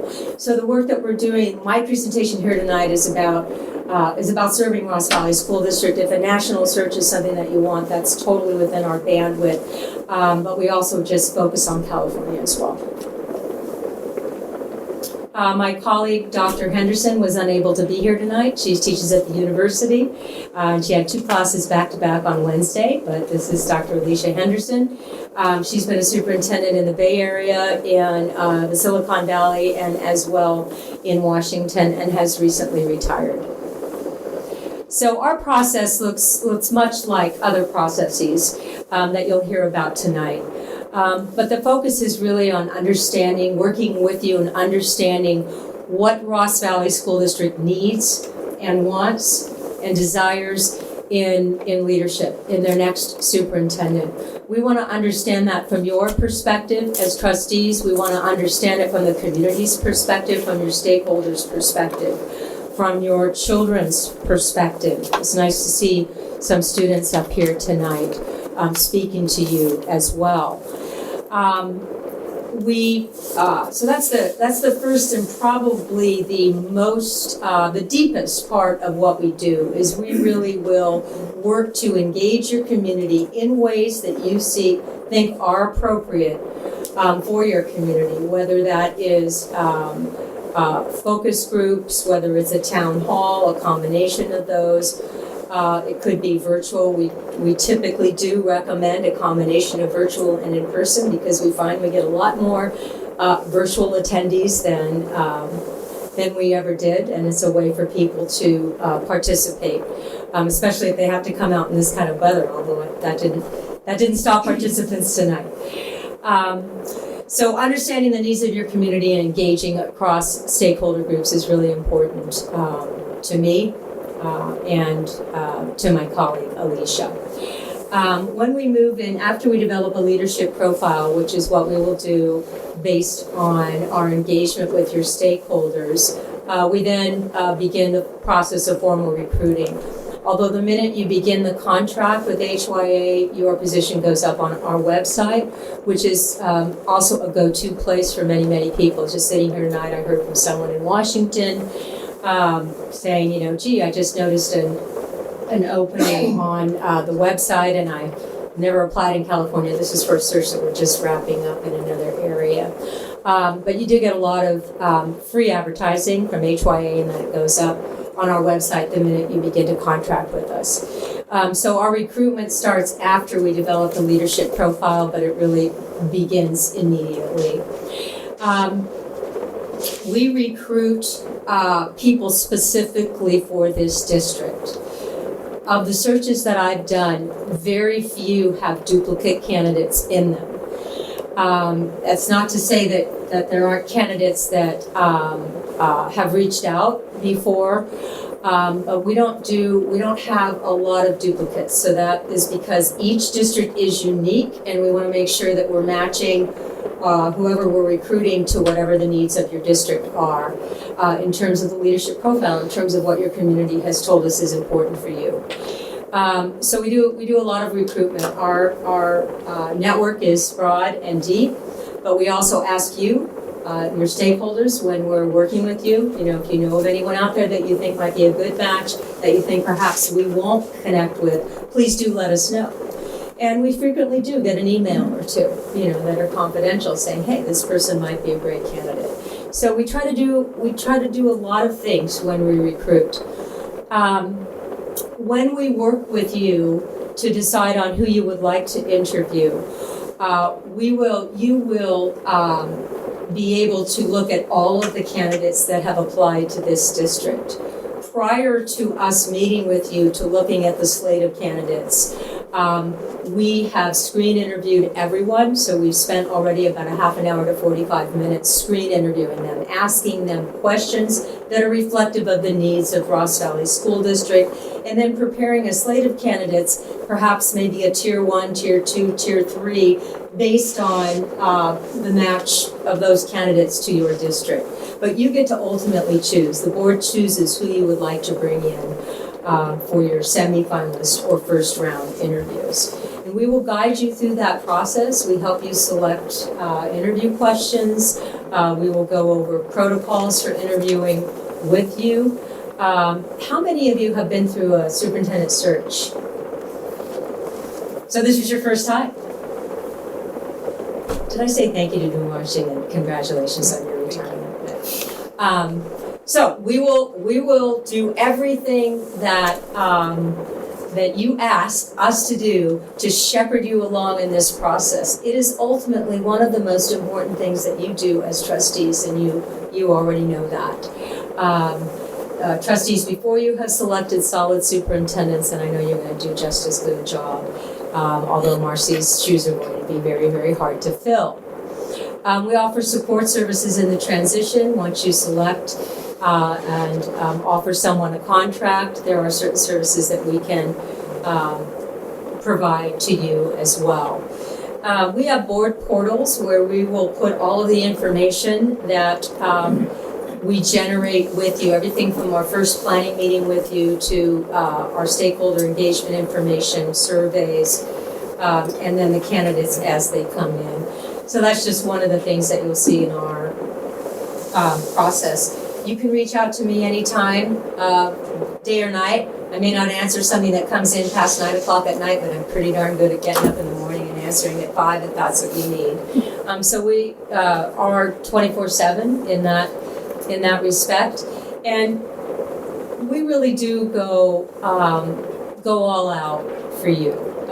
We develop relationships with you. If you have two of you that are working directly with us, we'll develop strong relationships there, but any of you are welcome to call us at any time. In fact, my phone number and my email go on your website if you select us. And it's not unusual for me to get phone calls from people in the community, which I do field, and we'll spend time talking. If someone's missed out on an engagement group and wants to give input, or if someone wants to email input, we take it that way as well. This is funny that the font is different. It must have been when I switched it to PowerPoint out of Google. I apologize for that. So I already recruited Marcy on the way in. Most of us who do this work are in fact retired superintendents who have failed at retirement. But I always tell my children when they say, Mom, you're supposed to be retired. I said, well, I retired from the big jump, but I still really, really love the work and want to give back in any way that I can. So most of us who do the work are in fact retired superintendents. I don't really need to go over these stats. Because we're nationwide, we do have a lot of touch points with a lot of different people and a lot of different organizations. AASA, the It's CALSA here, California Association for Latino School Administrators, et cetera, et cetera. So we, as I said earlier, we have a broad and deep network. And so when you look for your job on our website, you will see other jobs that are being recruited and the other superintendent search firms are represented, but anything that HYA is doing goes to the top. So it has become a go-to website for people seeking superintendencies. We are very, very committed to making sure that we are recruiting across all groups. We're committed to equity. We're committed to furthering the equity work that I know you've got going on here in Ross Valley School District. Of the searches that I've completed in the past 2 years, 50% or more of the candidates have been candidates of color. So the news is good there. But as you know, the most important thing is that we find someone that is going to be a good match for Ross Valley. But the candidate pools are pretty diverse, and we will work with you to determine what's going to work best for Ross Valley. So this is just a draft timeline. Again, we'll work with you on this after we have our planning meeting with you. You're out just at the right time to start in February, to be announcing in January is very normal. I'm finishing up a search right now in North Monterey County, but they knew about their superintendent actually had to resign a little bit earlier, and so they began their efforts in October, and they're finishing up next weekend. So that's roughly the timeline, and so you're right in there. If you can announce your new superintendent by the beginning of May and have those interviews happening sometime in April, you'll stay very competitive. So our fee is for Ross Valley School District is $19,500. That's virtually all in, except for, and I will say that advertising in AXA is an additional cost, and we also offer a research-based survey. We offer unique district-made surveys as well, but HYA has a research-based survey that not only discusses what you'd like to see in a leader and superintendent qualifications, but it also does a lot of state of the district, has a lot of state of the district type of questions. So it can come in, it can be very beneficial to the new superintendent coming in, because it also gives you an idea of what your stakeholders would think about in terms of the strengths of the district, the challenges, and how well they think the district is doing in key areas for districts, so it can support those engagement or surveys that you do for your LCAP as well. Let's see, anything else in there? Oh, and I should say that HYA, the research-based survey, is also an additional cost, so we can work on that with you. There's a longer version and a shorter version, or we can simply do a survey that we develop, in working with you as a board as well, which is not an additional cost. And what is AXA's additional cost? Pardon? What are those additional costs? You mentioned AXA. So I believe that the additional cost of the long research-based survey is $1,900, and the shorter survey, which is only about 15 questions, I think comes in at about $11. And that's AXA that you mentioned as well? No, AXA is where we advertise in California. And what is that? Association of California School Administrators. Oh, it's about $1,000. But then you have an additional advertising package as well. We do, that is if you want, more national things. If you're members of CALSA, it's usually free. And if you want to do any kind of national advertising, to be on our website is free. But if you want to do any advertising in ASA or any of the other national organizations, then that is an additional cost. I attached the brochure originally to the proposal. Okay, so we will work with you to customize this process. we will be in it with you for as long as we need to be in it with you, here for you with any questions or concerns or feedback or something new you might want to try. We're all in. And I've already mentioned a few of these other things. So we're really responsive, and we want to meet your needs, and we want to make sure that you get a great superintendent to follow in Marcy's footsteps. Questions? Is there a recent, there's 40 to 50 recent placements you guys have had, so Yeah. all of those are off the table. What do you mean, All of those off the table? current placements, you can't look at those superintendents. No, we do not look Correct. at those superintendents. Yeah. Correct. So is there somebody or a couple of groups that are somewhat similar to Ross Valley? Like, how would you pull from even though you're from Larkspur, Yeah. like, is there somebody or some groups that you've worked with that are somewhat similar to our size and scope as a district? Well, when we do the advertising for you, your size, we'll pull stuff directly from your website that goes up on the H/A website. Totally, yeah. So at first we're reaching right out there for people. Well, you're just advertising, and That's they have to search advertising, us. but in terms of my network, Yeah. so I've done searches in Sonoma County as well, searches in Southern California, searches in Monterey and Carmel, and so we're already kind of in the scope of things. But so some of it is outreach, some of it is word of mouth, some of it is you might try calling this candidate and we will pick up the phone. So it's not like let's say Carmel, for instance. We did the search there 3 years ago, and we're not gonna go back 3 years and look at who applied for that. But because we have such a vast network, and if I know somebody that Mark has met before, I'm gonna call Mark. Is this okay for me to say? Sure. But we cross-pollinate. He's not going to keep. If Leadership Associate gets this search, they do great work too.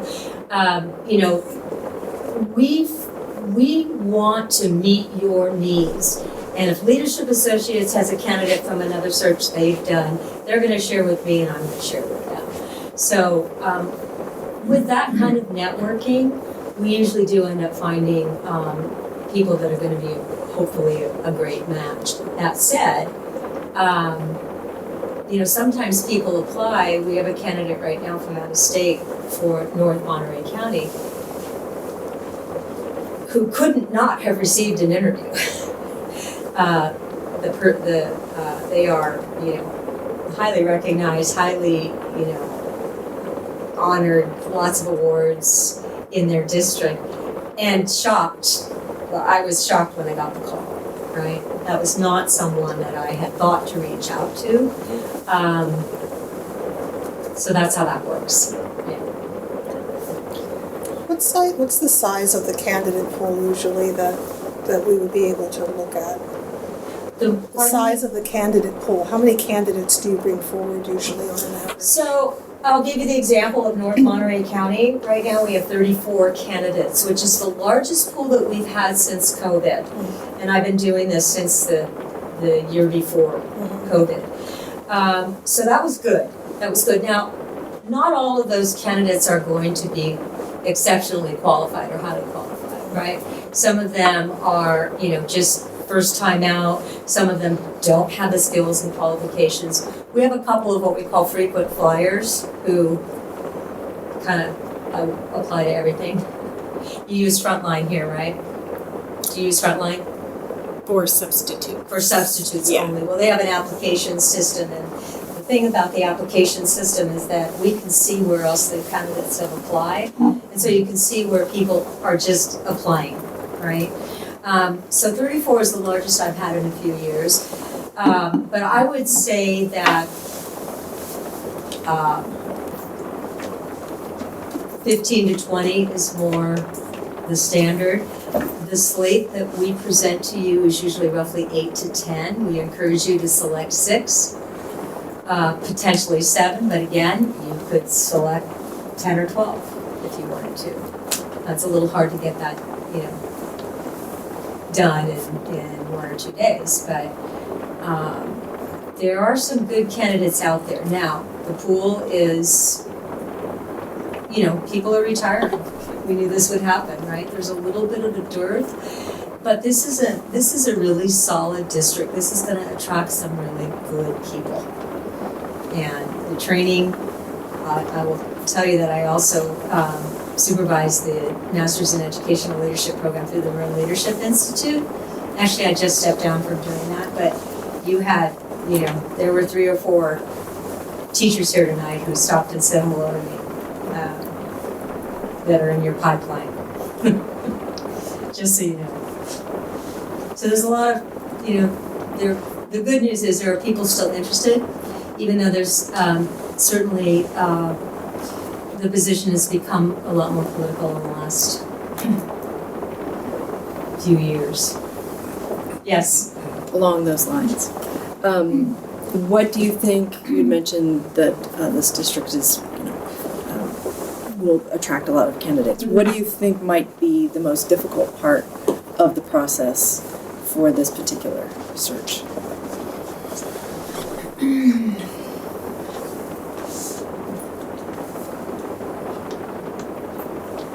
I'm not going to say, there's nothing but positives about the educational program, about your history, about your staff, about the commitment and loyalty from staff, about the longevity of people and families in the community. I would say that the most difficult thing in an area like this is bringing someone in who understands the cost of living.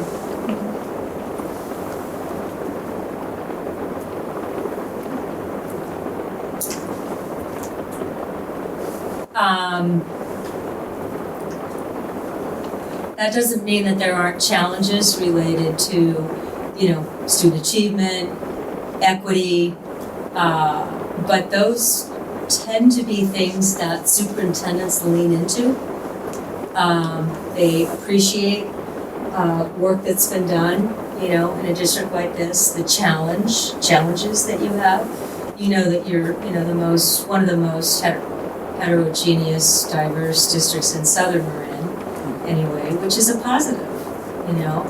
I think superintendents will look at this and read up on you and watch your board meetings. They all do that, by the way, and be energized by the work that they see happening here. Another follow-up question. What could you say a little bit more about your engagement process? Who you engage, how you engage to get that landscape and the groundwork? So during our first planning meeting with the board, we discussed the engagement process, and it will be very much who you recommend we engage with. So we do that together, but we come with here are the types of groups that you may want to consider engaging. So that's everything from school site council to student leaders at the middle school to teachers at each of the sites, classified staff, management, administration, parents, community leaders, different stakeholders, whoever you might say, you know, we really want you to go talk to the city manager in Fairfax. We really want you to talk to the chief of police at Central Marin Police Authority. We will do that as well. Sometimes we do groups, you know, for meeting, let's say we're going to meet at Wade Thomas. Well, then we'll work with the principal to decide what the best time is so that the majority of the teachers can attend that. We might do a virtual session for teachers who want to, can't come to something that we're holding after school. We will work with you to decide, do you want to do a town hall where you open it up to all parents? Do you want to do parent leadership group? We will talk to your foundation. Does that sound right? I mean, we're usually looking at about 20 groups or more. And then the survey adds to that.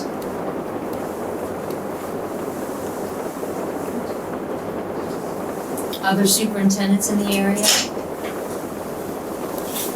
Those are just a few of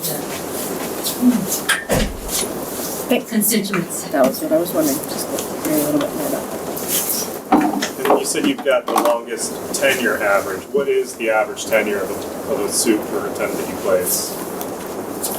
Did we say that in the stat Yeah. right there? 94%. What did it say, 94%? Finishes their first contract. Which is usually 3 years. 3 years.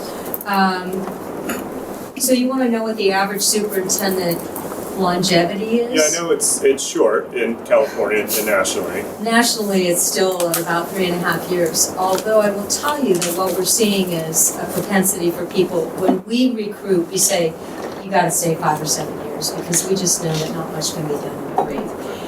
We ultimately have no control over that, but when we are recruiting, we're hoping to see that. We pay attention to things that boards or communities tell us, we don't want this to be a stopping ground for someone. We hear that.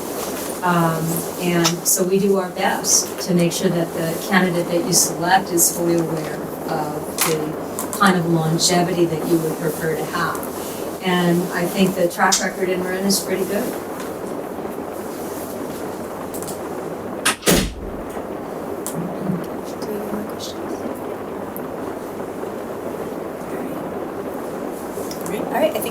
Thank you for your presentation. Thank you so much. I hope you all get home at a reasonable hour tonight again. Ryan's going, oh, maybe not. Your button's upside down, Ryan. Yeah, it's raining.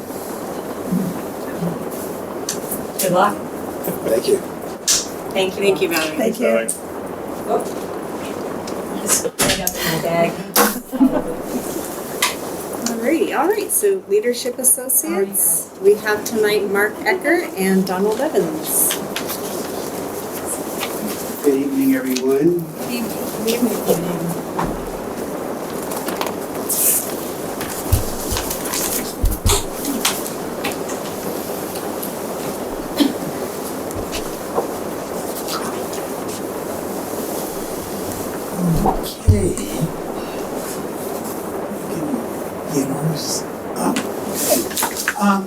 First of all, thank you very much for the invitation to present our proposal representing Leadership Associates.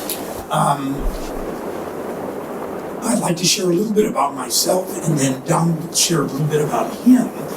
But I did want to just touch upon the fact that when we go through the slides, we're going to try to focus in on some of the distinguishing characteristics that separate Leadership Associates from the other firms. You're going to have to make a decision tonight, and we'd like to sort of concentrate on that. You've got a proposal, and you've had a long night, and probably have a longer night to go, so we're going to just try to focus on some of those distinguishing characteristics. My name is Mark Ecker. I'm a partner. I have been a partner for the last 10 years with Leadership Associates.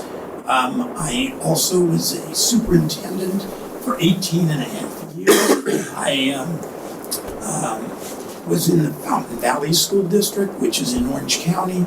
I served as a member of the Cal State Fullerton doctoral program, full-time faculty there in Fullerton, working in the area of leadership development. And I'm a past president of AXA and a former interim executive director when we did need to switch up from one executive director to another. So it's a pleasure to be here, and thank you for the invitation. Good evening, everyone. My name is Donald Evans. And Marcy, I hope you do retirement better than I did. I have been retired since 2019. I have been in education over 35 years. The last 10 years, I was a superintendent of Berkeley as well as Hayward. And when I say I failed being a superintendent or being retired, I went back another year last year and worked for Piedmont as their interim superintendent, which was supposed to last a month, and it ended up lasting a whole year. So I failed. But I'm doing what I love. I'm still in education and trying to make a difference. And doing a search is definitely making a difference. And our goal is to really find you the best superintendent possible that's out there. And I have 10, so I think we got 28 years of being a superintendent, so we know the job, we know the role, the responsibilities. We know what a superintendent is going to have to face on a daily basis. And so when we're out there looking, we're looking at those skills that they're going to need to be successful in this job. And it's just not us. We have a team that we work with. As you can see, there's 4 wonderful ladies up there, and there are our search support specialists. And each one of those ladies is assigned to a particular search. So for example, for this particular search, if we get it, it would be Serena Farrington, who's also a retired executive secretary. I think she worked for a school board, just in the neighboring districts. Mill Valley. Mill Valley, yes. And so she will be on call, just like us, 24/7, to provide you with all the assistance that you will need, because going out for a superintendent or a search is a lot of work. And so we're here to guide you through that entire process. It's agenda setting, it's setting up meetings, interviews, schedules, everything. But we're here to guide you through that process. So we have a point person that would work with your executive team, your assistant, along with us working with the board. So there's a lot of support, ongoing support that we provide during our search. So we're not employees of Leadership Associates. We all are partners. We're all invested in all of this.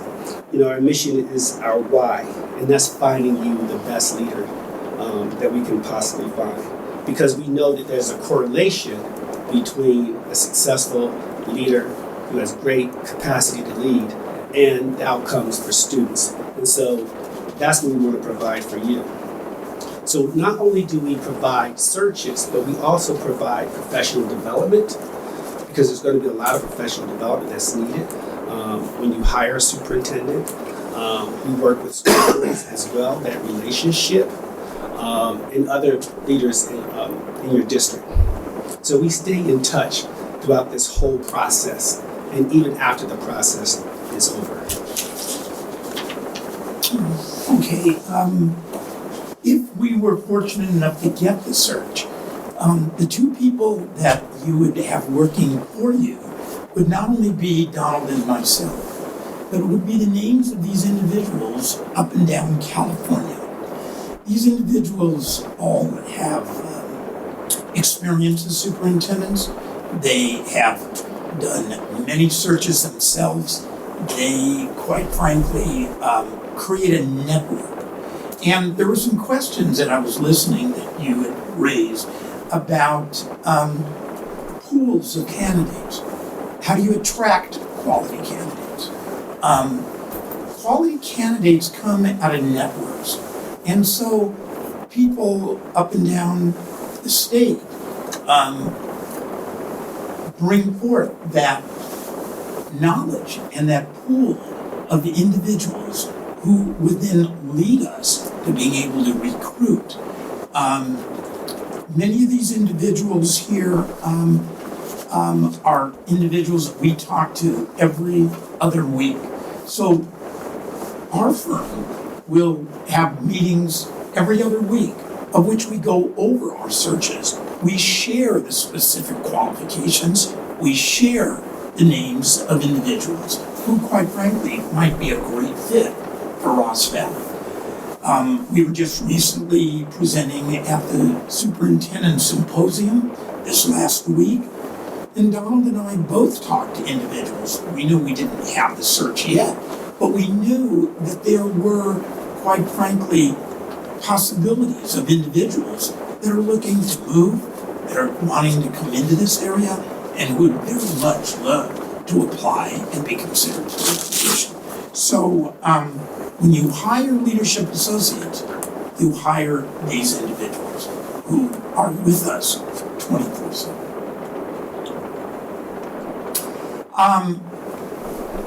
we call ourselves a California premier executive search firm because we have consistently done the majority of searches.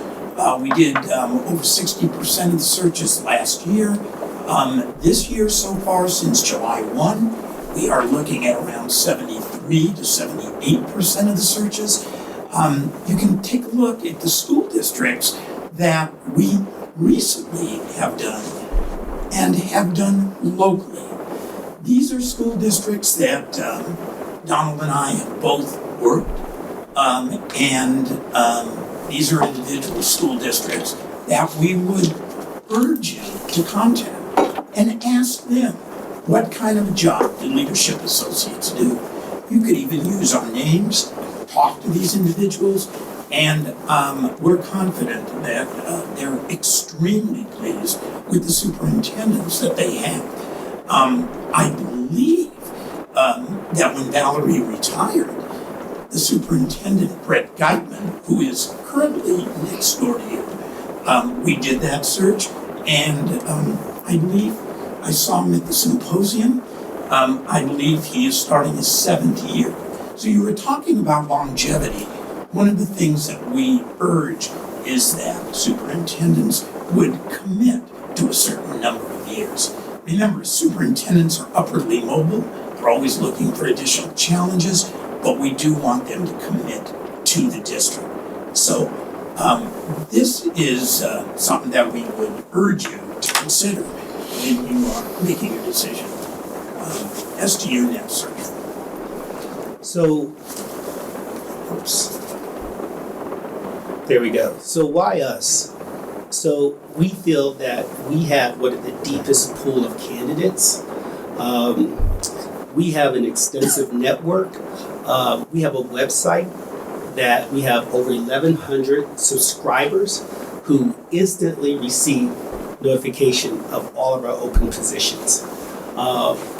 That's a lot of people that this goes out to.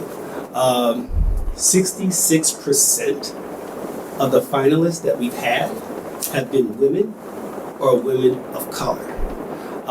We are California based and we have an excellent track record. And I say call all of those districts and you will find a lot about us.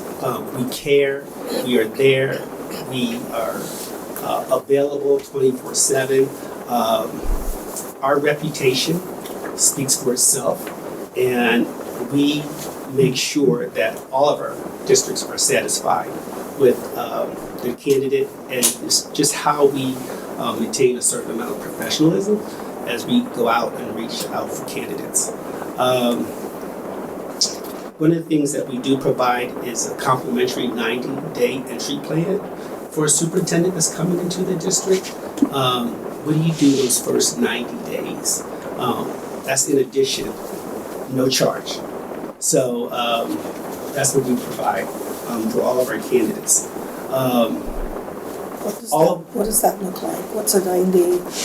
What is a 90-day entry plan? Good question. So what do you do the first 90 days? You want to get out there and you want to meet everyone. You want to establish or build relationships, meeting all the major stakeholders, getting to know all the people in the district, outside the district. You want to work with all the schools. What do you go for? What are you looking for in terms of, how to serve the students? And the other thing that you have to do in the first 90 days, besides reaching out to everybody, is just have a plan for how you're going to move the district forward.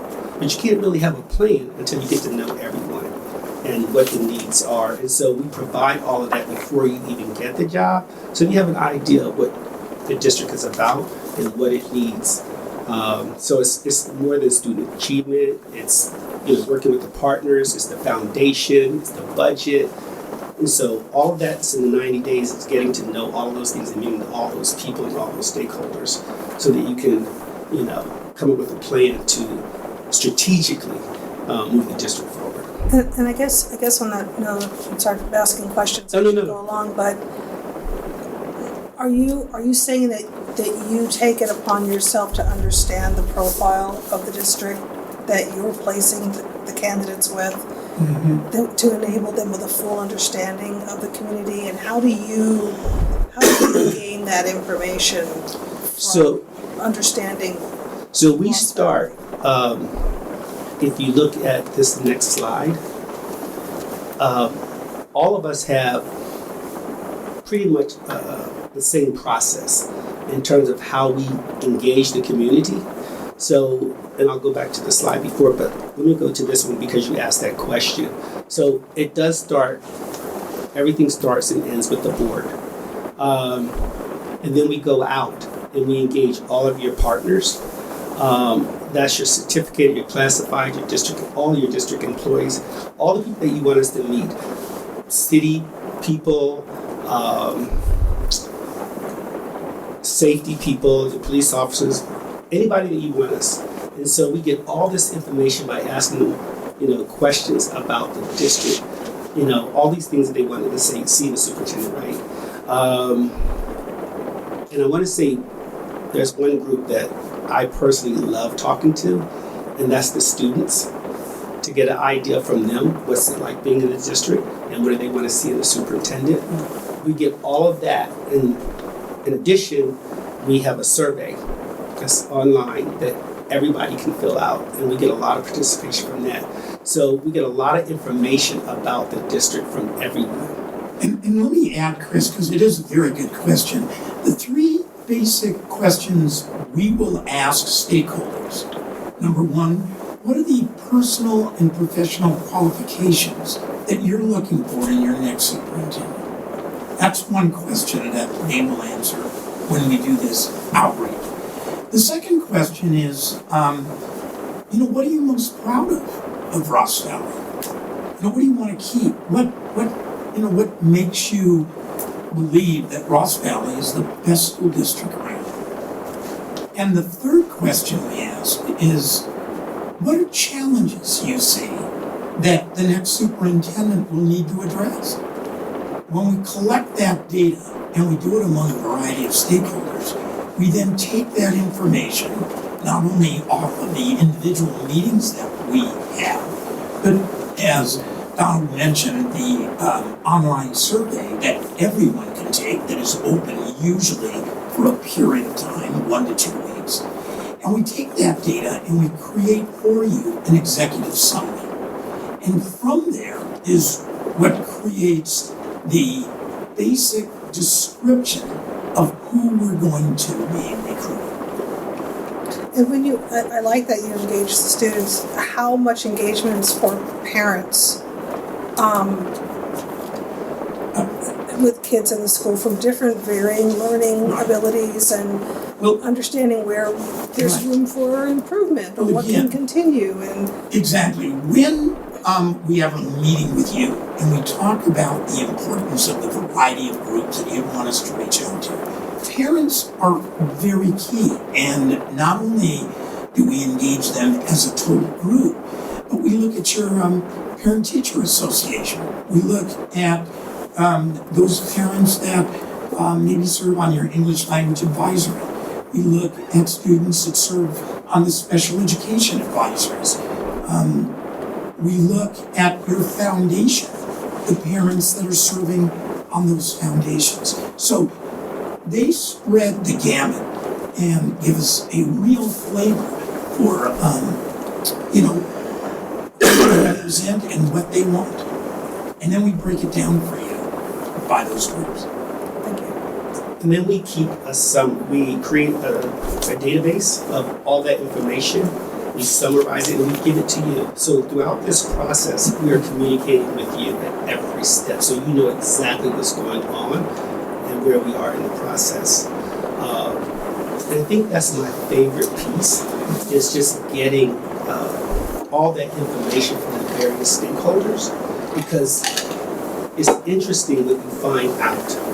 And you find out the good, the bad, the ugly, you find out everything about the district. And that helps us when we're recruiting. And so it also helps you too as well, when you see all that information, because again, and in order to get good information, we have to guarantee to any of these folks that it's confidential. No one is going to, there may be individuals we talk to that are not going to have so many nice things to say. Well, they may not be in the majority, and certainly we will look at trends that sort of run through this data, but they know that we're not going to say the name of an individual because we want to make them feel like they're protected. So what we will report to you is not individual names, but we'll report to you stakeholder groups. These were the trends that came through, when we've heard them again and again and again. So after we do all that and we create this profile for the candidate, we're doing recruitment, and we do it in a variety of ways. It's no charge. We are in EdCal. We post it on our own webpage. We have different places that we post the job. And then we bring, before we bring all the candidates to you, we vet them. And it's very extensive. So it's more than just the people that they provide to us as references. It's those other folks that they haven't provided to us. And it's more than 30 minutes. We go back and forth trying to find out everything that we can to make sure that whoever we're bringing to you guys is a good fit. And we also tier them, tier 1, tier 2, tier 3, but you will have access to all of them. And we'll break them down and why we think, and tell you why we think these are the best candidates. But you'll have access to all of that. And so we try to do all of our homework, everything, so that you don't have to do that, but you still will have access to all that data as well. And again, it starts with you and it ends with you. Keeping students in mind, we want to make sure that the person that you select is the best of the best and will be successful. Which really goes back to our why. Why would we be still doing this? After all these years. The people in Leadership Associates truly care, and Donald made mention of the why. I think if you asked us what our dream was, it would be to every one of the 1,000+ school districts in the state. It would be a hope that each one would have a leader, a dynamic leader with the capacity to make the tough decisions and to care deeply about the students, because we truly know that's what eventually is going to result in student success. I mentioned at the beginning a little bit about differentiating, a little bit about what we do and how that might separate us from other firms. Leadership Associates, again, is a partnership. It's not, every single one of our partners, and you can go on the website and see them, know each other. We talk all the time. But one of the things we do in leadership is we believe in growth. We believe in continuous improvement. That's what schools are all about. We want to be better tomorrow than we are today. And we believe superintendents need to believe in that, and assistant superintendents, and governing teams.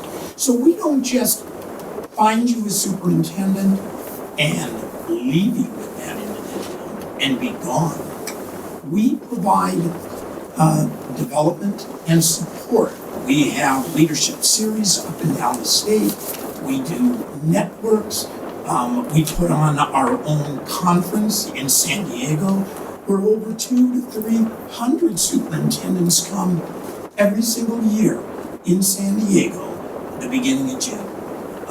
We put together a whole program based upon becoming better at what we do. I just want to add that it's all research-based too.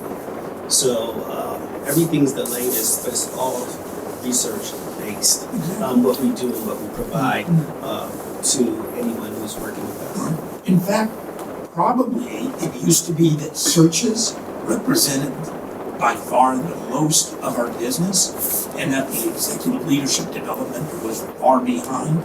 It's pretty balanced now, and you can talk to a lot of districts. We were just in Mill Valley doing work with their board and their superintendent and their executive team in helping a new superintendent and a new board move forward and improve. So we believe in that. Ending and drawing this to a close and then opening it up for questions, once again, just a couple of things to keep in mind. We believe we're competitive, reasonable, and we're all-inclusive. When we don't charge you for expenses, you'll never see an expense report or an invoice. It's all part of the fee. The cost of my primary home is in Orange County. I have a home here in the Valley. I'm up here a lot because of the work I do here, but those travel costs are not sent over to you. All of the things that Donald spoke to regarding the intricacies of starting and ending for the board, all of that is included in the fee that we charge. We try to be consistent, and again, we would urge you to ask the other districts what we charge them. It's pretty consistent right across the board. I think we're really proud of the fact that the executive assistant that you're going to be working with, or going to be working with Teresa, is there to provide that support full time. Many executive assistants, and I don't know if Teresa has had experience with searches before, but many of our executive assistants have never gone through a superintendent search. And yet, as you as a board know, they play a very key role in posting agendas, in posting closed session agendas, in dealing with contracts. All of these kinds of things are what Serena will be able to provide. And I do need to make mention of this. We are vested in DEI. We're very vested in diversity, equity, and inclusive educational programming and belonging. We're very invested. Take a look at what we look like. Take a look at our, at our partnership. 64% of the individuals, as Donald mentioned, are women or persons of color. We're very proud of that. When school districts need superintendents that speak another language, Spanish as an example, we're able to attract those and hire those individuals. We're passionate about what we do, and we're committed to California. We're not in any other state. We attract and we recruit outside. People see our ads, but we are firmly a California-based firm, and we know California. I served as not only as a teacher and in the leadership arena, I was also a CBO. Many of our members cross the gamut and bring a lot of talent there. We've both done many searches. I've done well over 50 of them. So, we feel confident and comfortable about being able to bring in their members. And I don't know if there's anything else you wanted to say. I think everything is in our packet, timeline and everything. So we're ready to entertain any questions that you might have for us. What's your placement tenure? I would say the average placement tenure that we have is 5 years. Some will leave earlier for one reason or another, but I would say the average is 5 or more. So, I'm just looking at the people that we've placed recently, and they're still there. Brett is still in Larkspur, and he's been there 7. So let me just throw a cog in the machinery here. Let's say find a candidate through you, and the candidate doesn't work out. Mm-hmm. They leave within a year. Do you provide your services as a guarantee to come back without additional fees to help us find another superintendent without having to go through more expenses? We do. We've already put forward. The answer to that is yes. We provide a 1-year guarantee But we do ask that that would go into effect if the majority of the board doesn't change over. What do I mean by that? We all know what's going on in school boards. We've had many outstanding superintendents that have experienced an election, and dare say that the people that were elected for not necessarily the same reasons that you would run for office, and would, fire the superintendent. In cases like that, we do not guarantee, but in any other case, if the superintendent doesn't work out, we would do the search again at no cost. So in our situation, we have 3 of us up for re-election in December, so that would automatically negate this. Well, again, a lot of it depends upon what is in, what is driven at. That would, for example, if you had the majority of the board that you hire a superintendent and then a majority of the board comes, it would be for, 1 year. The answer would be yes. We'd probably negate that if the majority of the board changed over and immediately terminated that superintendent. Would we have a discussion with you about that? We would. We're more interested in making sure that Ross Valley has a successful leader. And if that were to happen, I would say we would negotiate that. We would work with you on that. Is there the ability of going to a 2-year guarantee, like some of the competitors? We would. I think we could do that before. We've done that before. So if you wanted to enter into a 2-year guarantee, we would do that. So that you avoid what Rachel has brought up, the situation where, to no fault of your own, you got 3 openings in 24. And 24 for more reasons than we know is going to be a very important election year.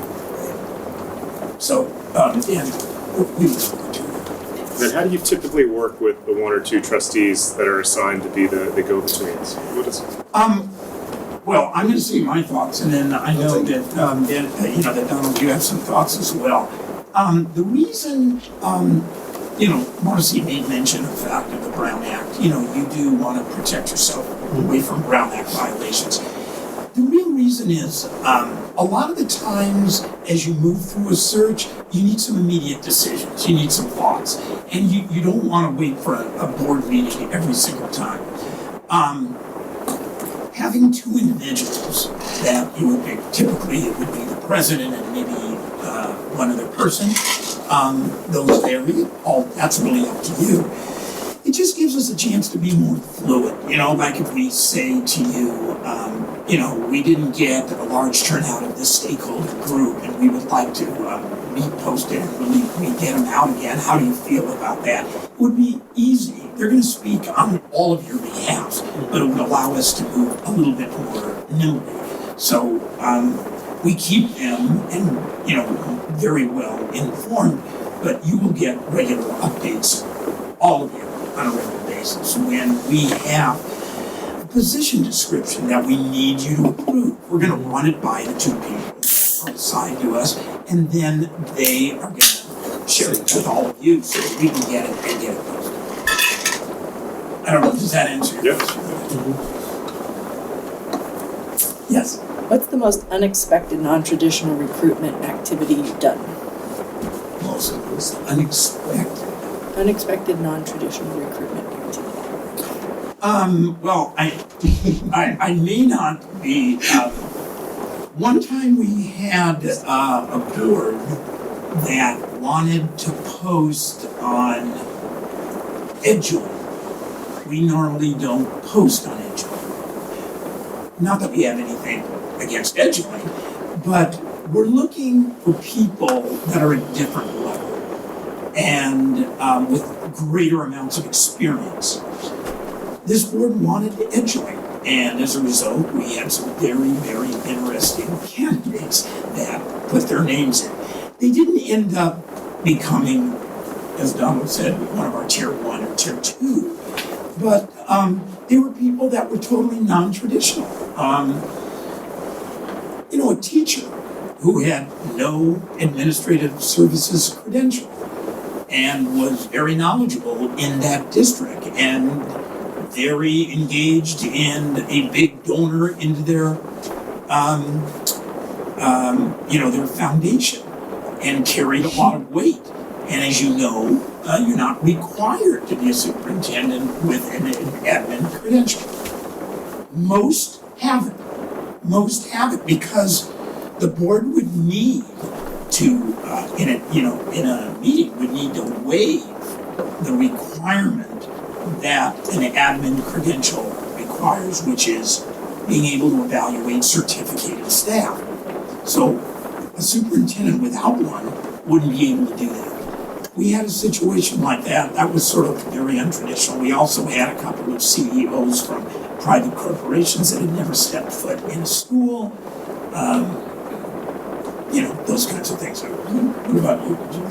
I was going to say the same thing, but just more recently, I've had an attorney who won't let it go, who has, I wouldn't say he doesn't have any qualifications, but not the qualifications that this one particular district wanted, but he just wrote letters to the board as well as to me about getting an interview, just non-traditional.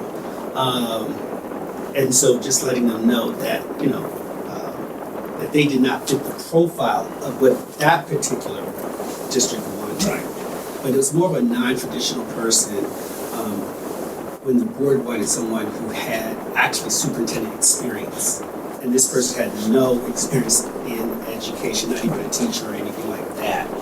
And so you get that every now and then. And just one more to throw out, and it has to do with board members. We did a search for a school district in which, the board appeared on the surface to work very well together. We're going to bring you highly qualified candidates, and you're going to have an opportunity to really delve deep into their background.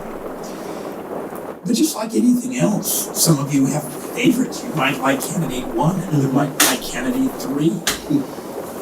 In most cases, almost all of the cases, we're able to bring consensus to the board. And the board talks among themselves and reaches consensus as to who you want to interview. And ultimately, after that, who you want to bring back for a final interview. But in one case, I had a board member that basically said the following. I know it's 4-1. I know that I'm in the minority. And I know if we vote, I lose. But I want you to know that I feel so strongly about this that I am going to speak publicly that I'm opposed and vote no publicly. And then after that occurs, I'm going to quit the board. Now that sort of shocked me. You were talking about untraditional, shocking kinds of things. Believe me, I've done over 50 searches. Believe me, you do run into interesting situations. And I want to say, I was in Berkeley, so I've seen a whole lot. So, yeah, I appreciate that question. Yeah, I mean, to tell you the truth, I really think that school trustees and being on a board is the most important elected position, as far as I'm concerned, in the country. And that includes everything. And people look at me and they say, you just say that because you want to get on our good side. I don't know why you do this, Jeffrey. I mean, sometimes I wonder, because of what you have to put up with day in and day out. You don't get a lot of people coming on a rainy night to tell you what a great job you've done. You don't hear that often. But to me, it is such a critical position, and whatever we can do to bring you the best and to support you is our pleasure to do. Coming out on rainy nights and barely catching a plane from Long Beach to get here. Donald thought he was going to have to do this himself, and I said, I'm going to make it to Oakland. adequately so. No, I think both of us just honor the whole idea of an individual serving on the board, and it's different. Any further questions? Thank you. Thank you, gentlemen. Thanks very much. Thank you. So it is going to take me a minute to get Dr. Michelle Hinton and Steve. Do you want to take a few? Yeah, we can take. We're going to take a quick break here.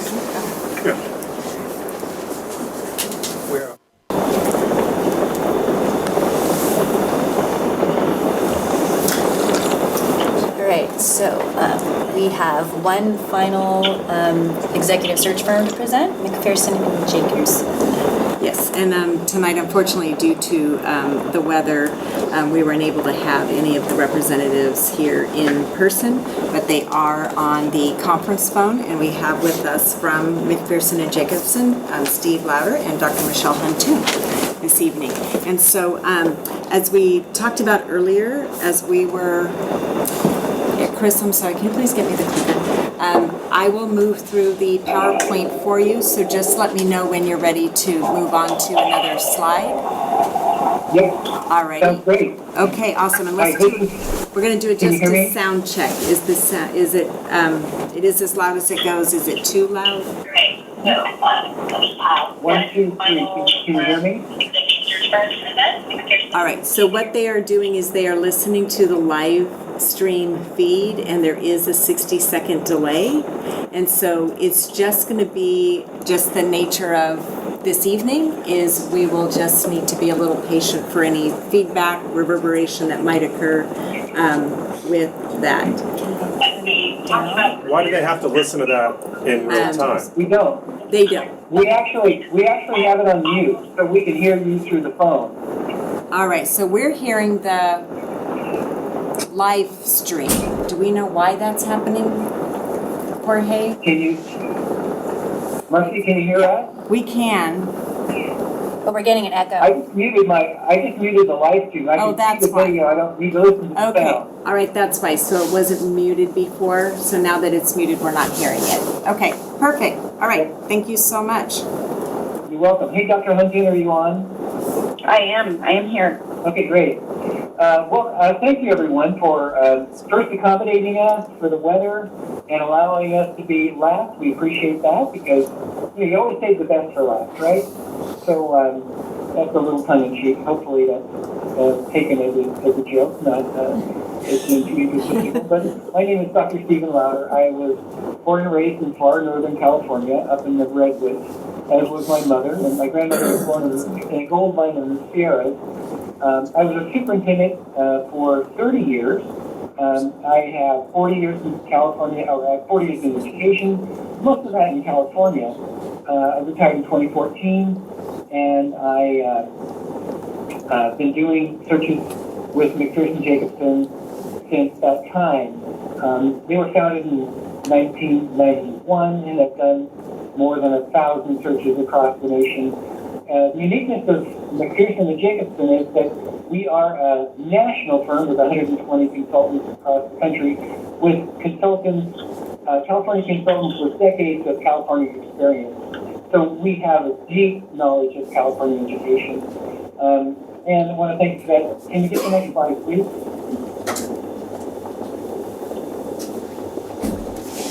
I did move it, and so there may be a delay. Yes. Yeah. It's not showing, but that's okay. Looks like that's okay. Yeah. Let me see if I can just call it up on my laptop too.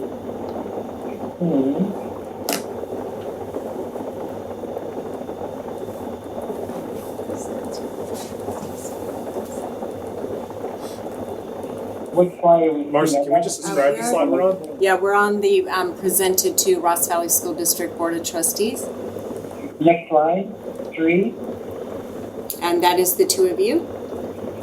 Yes. So I talked a little bit about myself, the fact that I was born in Arcata, California, and lived as superintendent, worked in far northern California, in Riverside, and in Central Valley, and worked in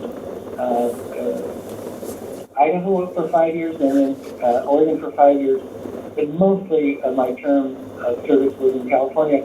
My experience has been as a teacher in a school district of 110 to working my way through as an administrator superintendent to my last situation, which was a K-12, pre-K-12 district of 38,000 in Central Valley. Dr. Hunting, why don't you tell them a little bit about yourself?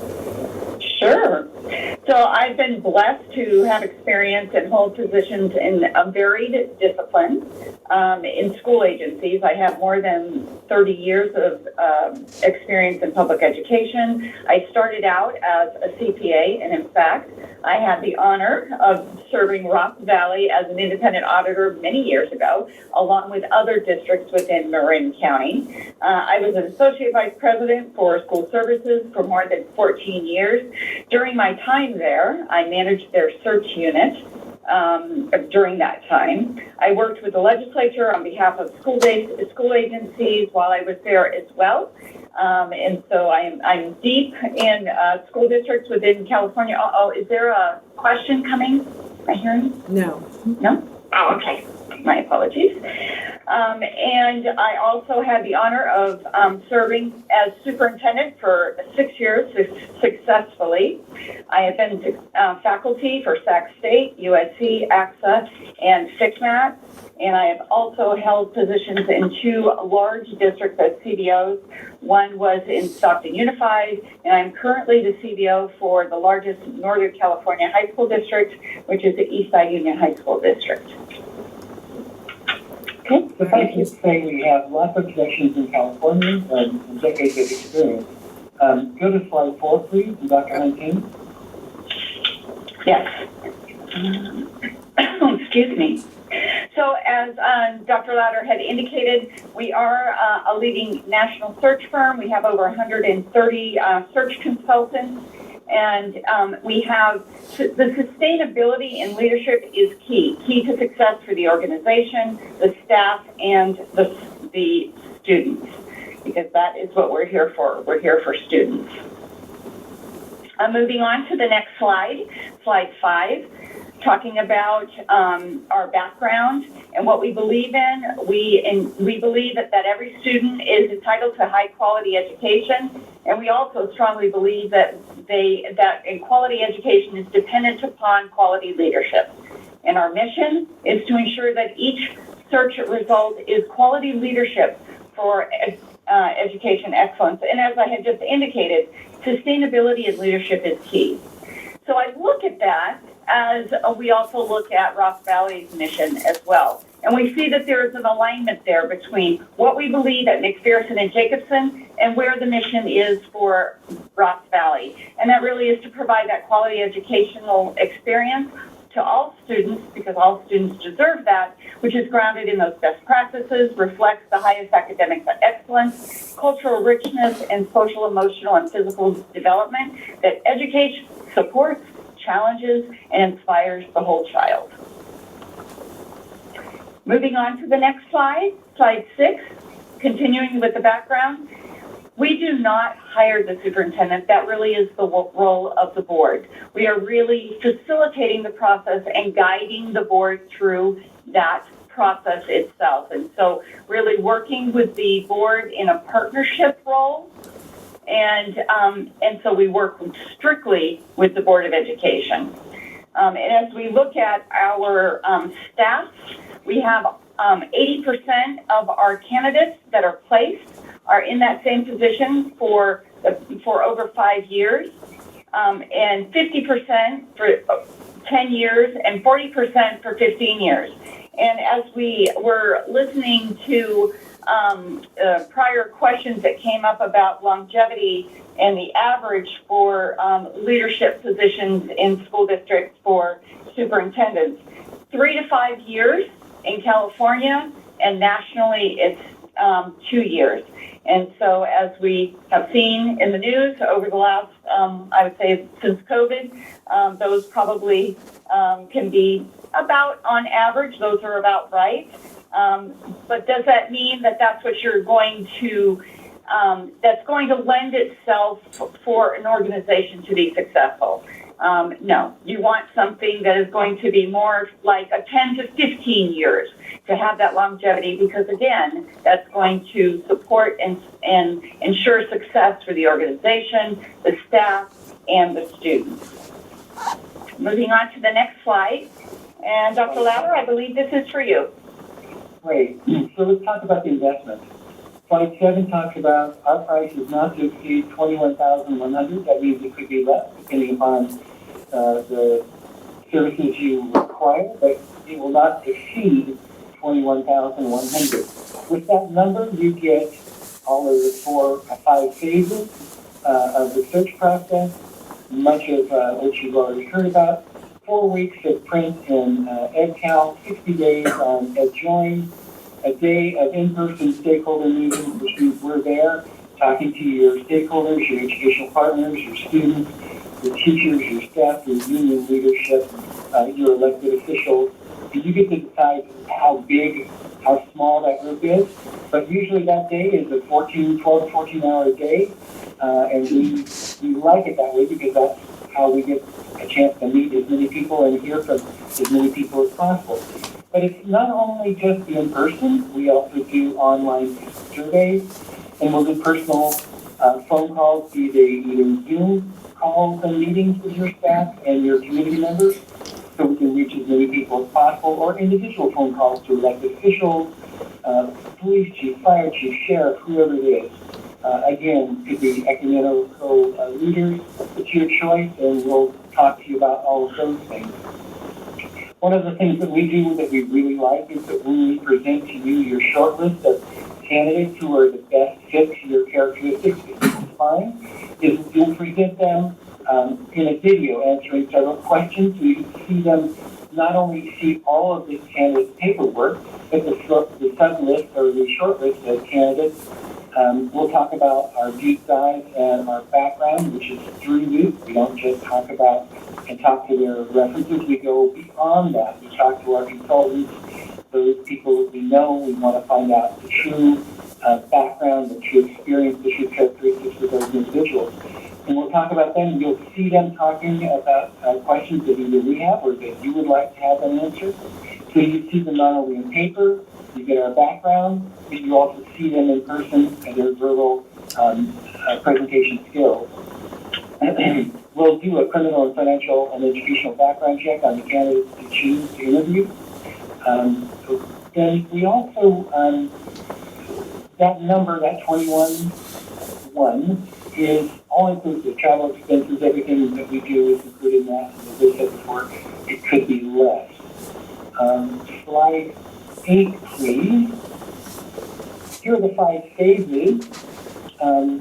And Dr. Handin's going to talk about them, but I think I want to just say one of the things that we do is phase 5, which is really important to us because one of the things that is critical to successful superintendent tenure is clarity of focus on their goals and what those goals look like, what success for those goals look like.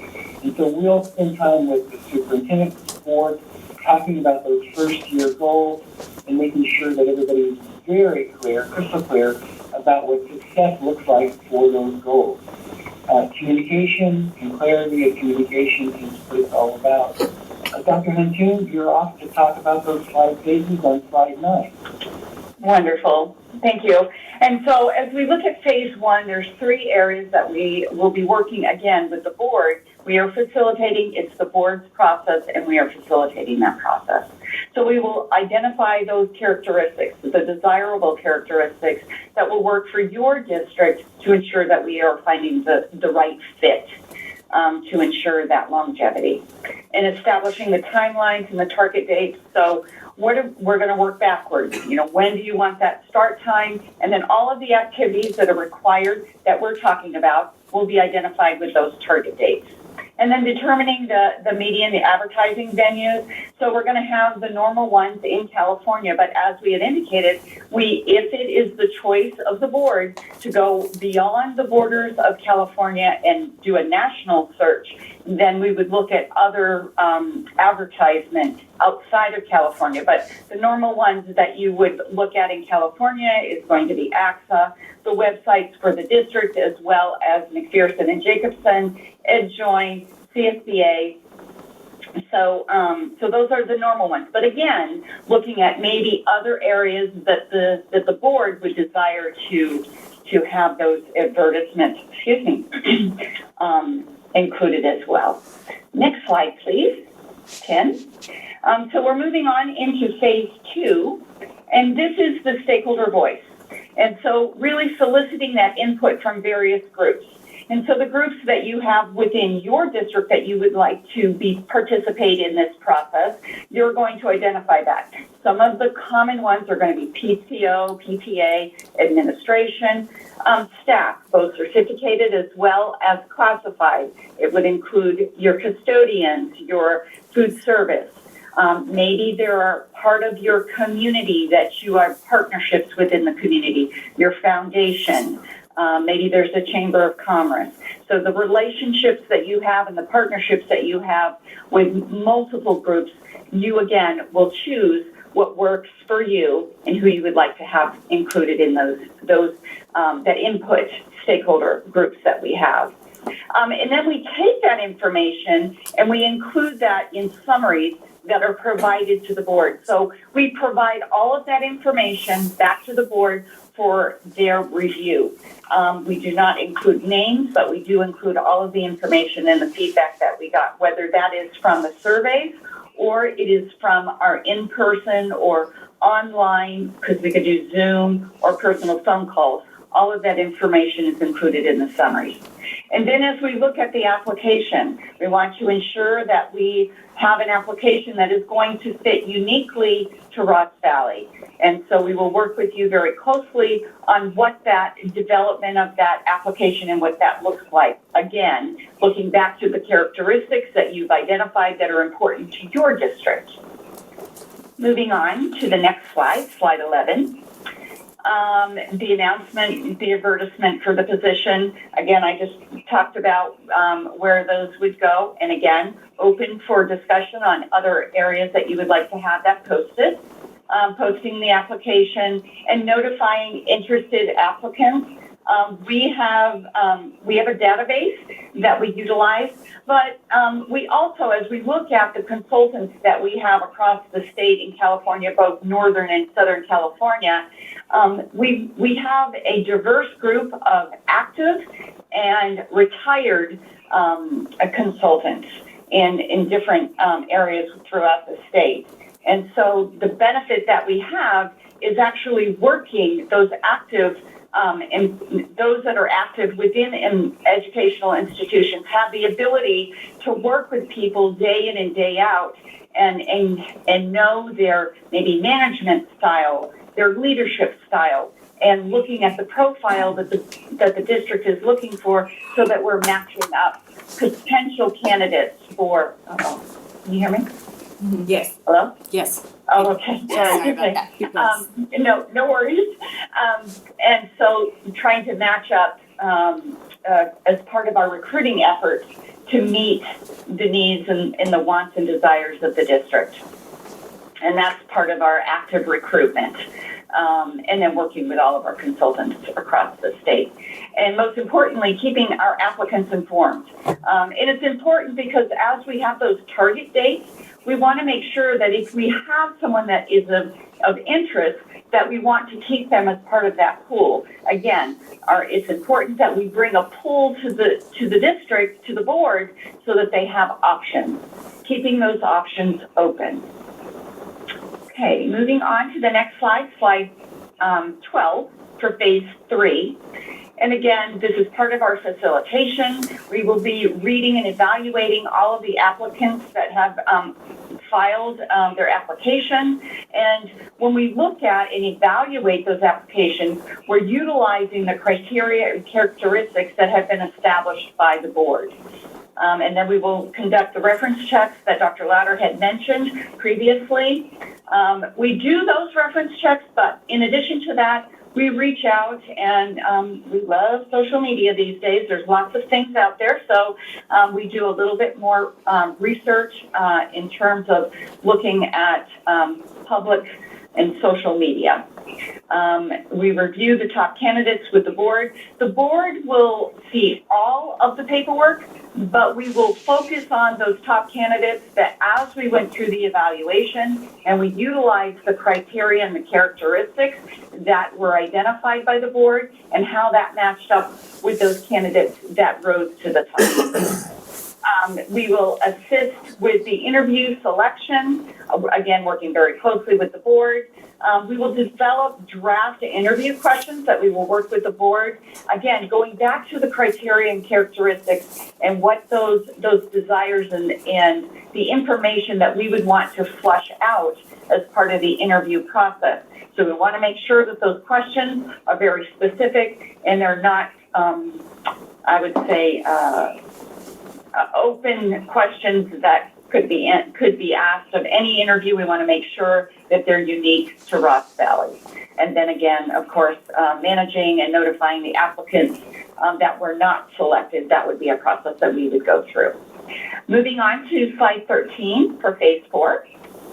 I think we just talked about the interview preparation, the interview questions that we would work very closely with the board, establishing the interview and visitation procedures, coordinating meetings with the finalists and any stakeholder meetings. So in some cases, there is an interest to have, I would say, like a forum where finalists would come in and meet with some of the stakeholders and questions would be asked.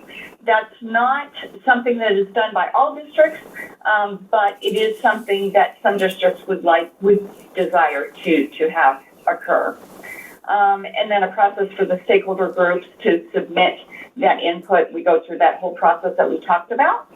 And then the final candidates then schedule those interview times and whether there is one interview or 2 interviews. And again, that's going to be up to the board to decide what they would like to see. One of the comments that Dr. Louder had mentioned earlier, which is unique to our firm, number one, we are CSBA partners, but also one of the things that, and I can tell you firsthand, going through a process with several search firms in California, the one uniqueness of McPherson and Jacobson is that the video process. That is something that is built into the process and for candidates to go through and answer questions so that you can actually see their present, how their questions are asked. And it really does provide the board with a view of those candidates before those candidates come forward in person for another interview. Okay, moving on to slide 14. And then making arrangements for visiting. So, and again, this is another desire of the board if they would like to go to the current employment of that candidate, then we would set that visitation up. That happens by some districts, not all, but it is something that is available to you and we would help you with that to facilitate that. Again, keeping the communication piece is critical, making sure that we have that point of contact for the district, as well as keeping all of the candidates informed. That would be something that we would handle on our end. And then we talked about the background checks. Okay, moving on to slide 15. And Dr. Louder, would you like to talk about the transition with success on phase 5? Right. I mentioned that earlier. Can you hear me? I lost the call and I'm back on. Can you hear me? Oh, yes, we can. Great.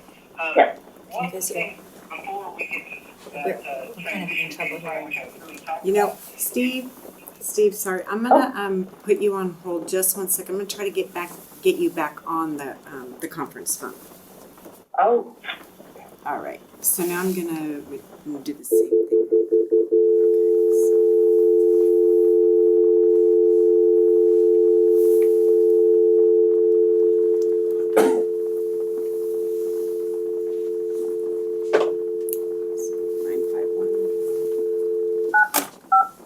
Seriously.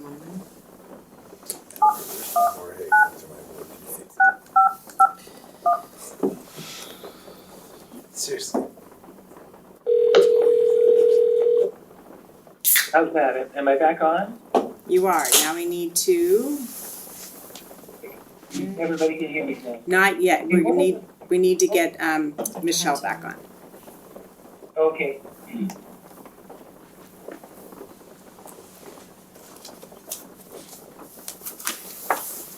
All right, Doctor, she's on hold.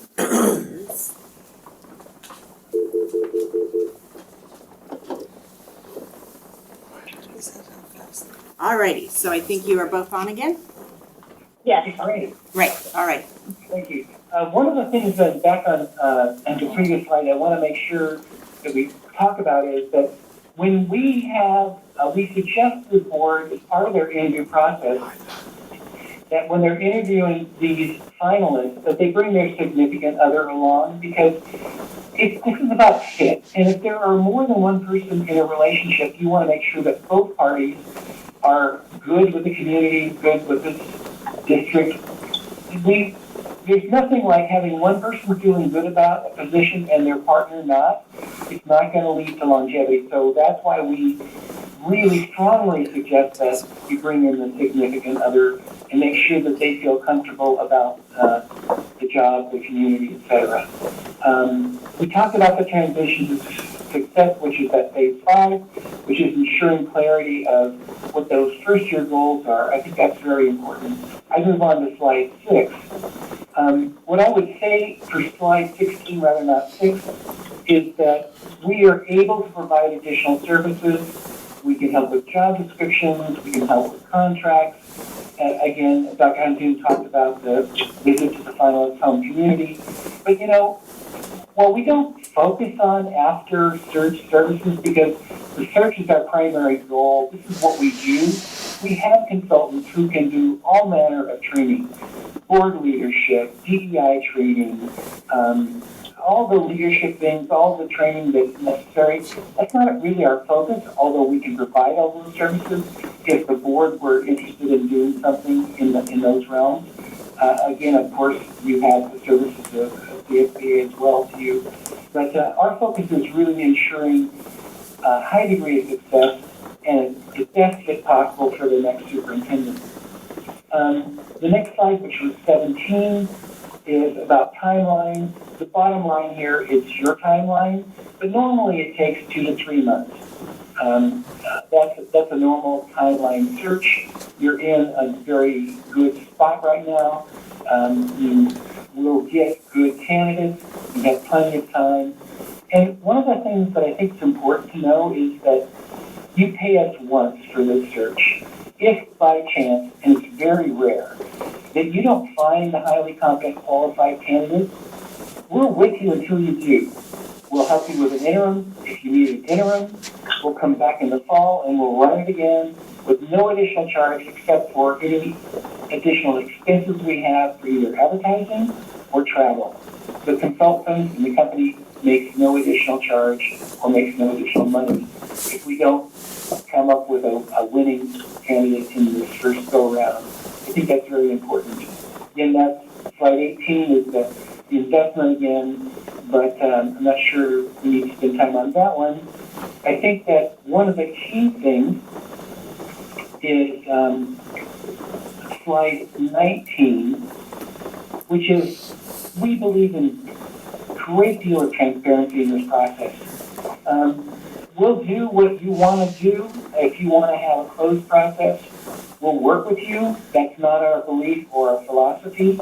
We believe that it needs to be as open as possible, respecting the privacy of the initial candidates as they apply. But once they become a finalist, then it becomes public. We have sustainability of leadership through our process, and we also believe in high involvement of your educational partners, your stakeholders.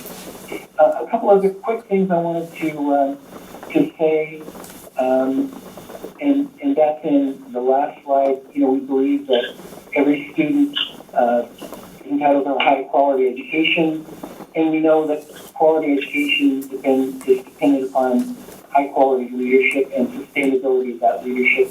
And that's what we bring you. Sustainability of leadership since 1991. Maximum guaranteed price.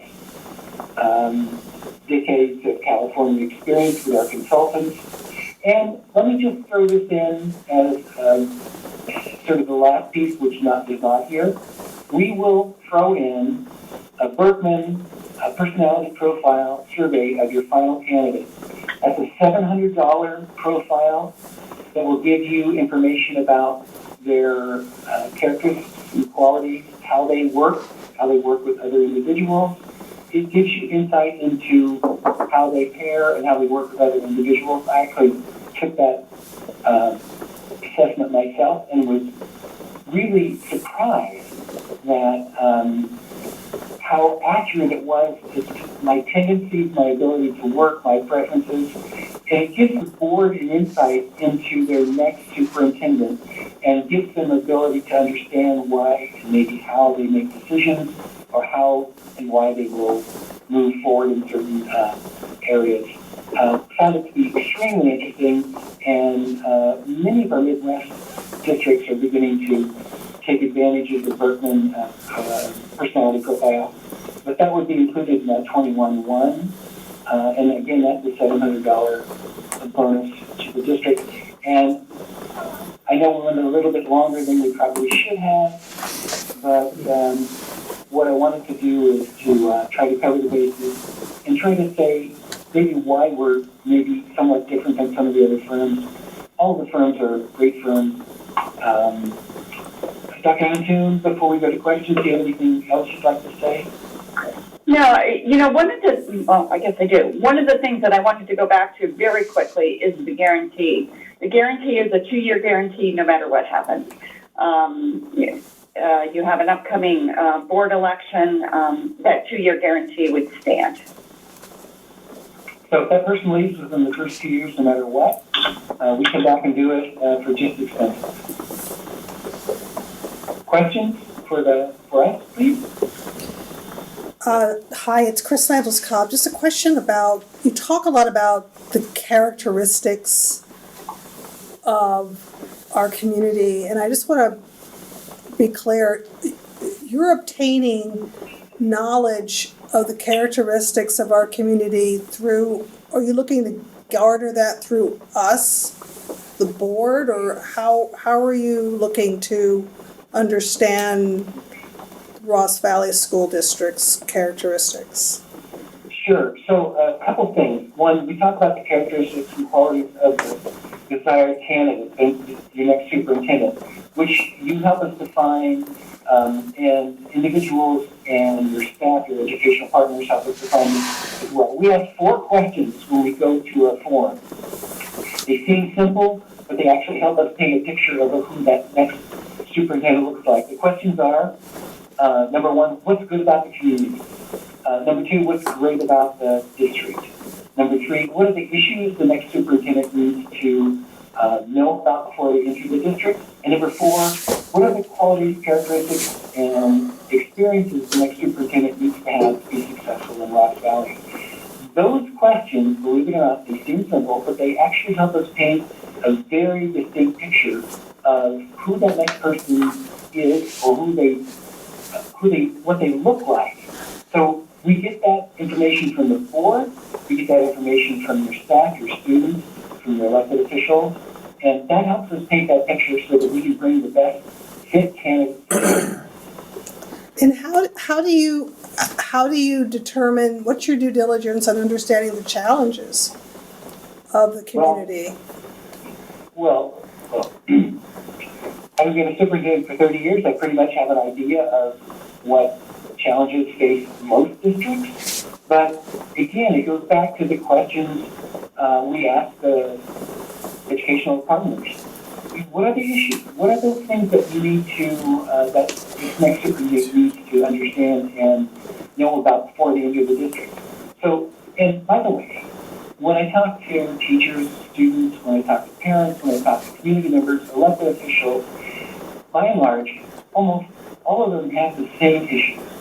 So we get that consistency by doing the redundancy of asking that same question And we actually asked the same question online. We have a survey that will be posted on your website.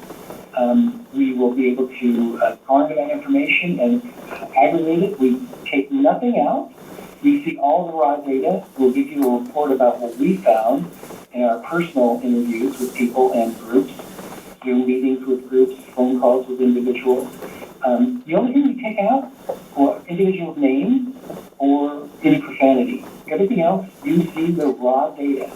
So you get a really good picture of the good, bad, and the ugly of what people have to say about what's going on.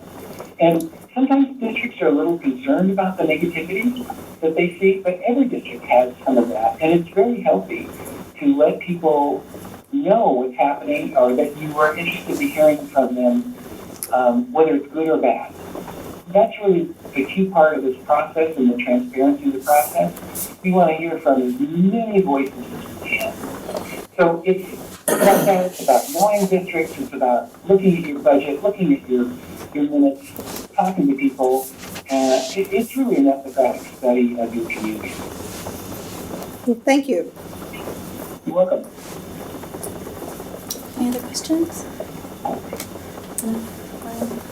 Stephen, this is Daniel Cassidy. I got a question. How would you guys compare to somebody who is a little bit more knowledgeable, and this is my perception, about the local market, about Marin County, about the other school districts that are in Marin County, that are in Marin County?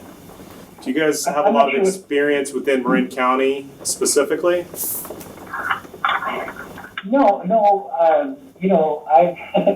I've 3 generations of living in California, but not in Marin County. I have aunts who live in Marin County, as did my cousin. So we do have connections in Marin County. But I don't have. I didn't live in Marin County. I lived in Humboldt County. I lived in San Joaquin County. I lived in Riverside. But frankly, the perspective I've garnered is a broad perspective, I think, of the greater California community, as well as working in 2 other states. I'm the West Coast lead consultant, so I work from Alaska to Southern California to Hawaii, and so I really have a lot of connections. I don't know, frankly, that, and I don't want you to be offended by this, but I don't really think Marin is that different as a community or a culture than many of the other communities and cultures throughout the West Coast. Now, having said that, I hope I didn't offend you. No, I'm smiling as you say that, Steve, because that's what I was trying to figure out. Like how are we different? Are we a unicorn? But no, we're going to be like many other districts that you work with. So that's awesome. Thank you. Yeah, you are. Yeah, you're welcome. And the one other thing that I would just add to that, every district is unique in terms of their community and what their needs are, and that's really what we're obtaining from the stakeholder input, which would include the board as well, and the challenges that the board is experiencing. And so all of that is taken into account. Cool. Thank you, Michelle. Yeah. Can I tell you that your community and your staff conversation that was at the beginning of the meeting is exactly the same words that I've heard in Washington and in Bend, Oregon, and I mean, wherever you go, you're going to hear the exact same thing. The economics of the area is going to be different, but the problems are not unique. The situations are not unique. There's always more demand for money than you actually have available. Like I said, I've been a superintendent for 30 years, so I've been through all of those cycles. I understand those things. And my key here, my goal, and Dr. Hunting's goal, is to really find the nuance, the things that really make your next superintendent the best fit in your community. Because that's really what the difference is. It's about what are those key characteristics and experiences that you need in that next superintendent? It's going to be honesty and communication. It's going to be accessibility. All of those things, hard work, energy, knowledge, all of the things that it's going to be unique in that way to Rocky Valley. Sorry, go on. I think we have no more questions. All right. So thank you for your presentation. We appreciate you phoning in and working around the the constraints we had here tonight. Well, thank you so much for allowing us to do it this way. I really would appreciate being there in person because I know that gives you the connection. But suffice it to say that we would really like to work with you to find your next superintendent, not because we want the work, but because we believe in public education and we believe that your job is to find that very best superintendent. And that's what it's about. That's what the last 40 years of my life has been about. And Dr. Andu's not that old, but she's been doing that for a long time as well. And we want to continue as long as we possibly can. And like I said, I think that you'll find that Berkman as a valuable tool and insight to your next superintendent. Thank you again for so much of your time and your patience. We appreciate it. All right, well, Thank if you you. wouldn't mind, Thank you. You can stay on just in case after the board hears public comments and has further discussion, they may have further questions. So you're more than welcome to stay on just in the event of that.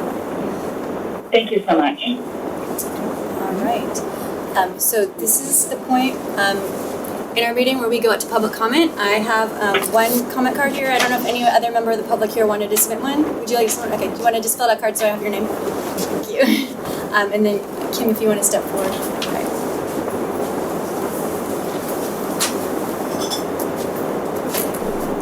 Hi there. My name is Kim Friedman. I have 2 little kiddos that go to Wade Thomas. Thank you all for taking all this time today. It was interesting for me to be here and just hearing from the recruiting firms. My personal background, I've come from about 25 years of recruiting, granted in a very different space. It's in technology. So I was just furiously typing on my own questions out of curiosity about the firms. And I recognize that the questions I wrote for myself may not be feasible given that I think you all said you want to make a decision tonight. We may not be able to ascertain all of the answers from the firms tonight.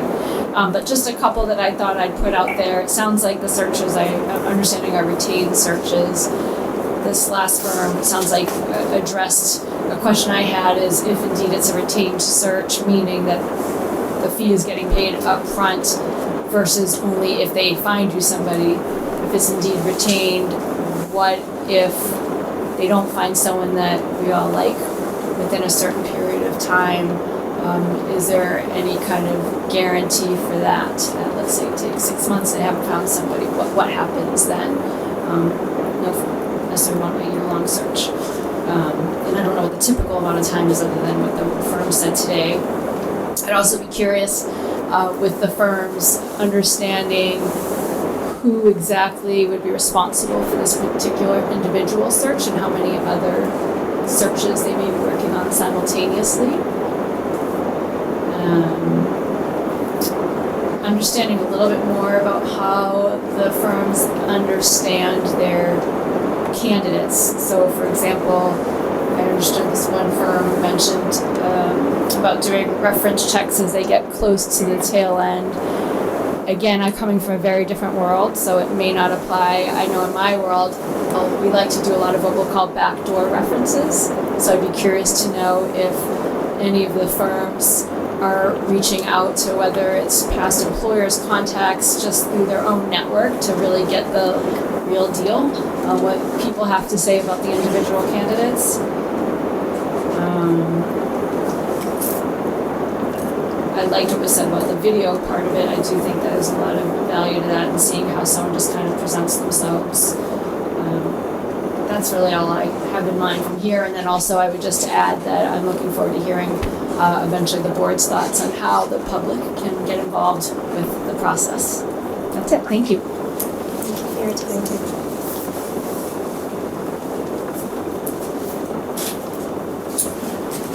Hello board, Michael McIntosh.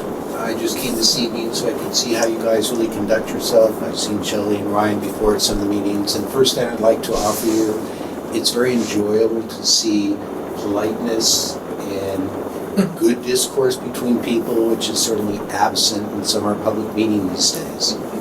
For the subject matter that I did have an opportunity to hear, I'm not a big fan of deference, and I hope that with the intelligence of the 9 elected bodies here, that you really use your own opinions, because you were voted in by your community to really employ your opinion, and not somebody that's not sitting in your seat. So people don't vote you in to have you always subordinate things away.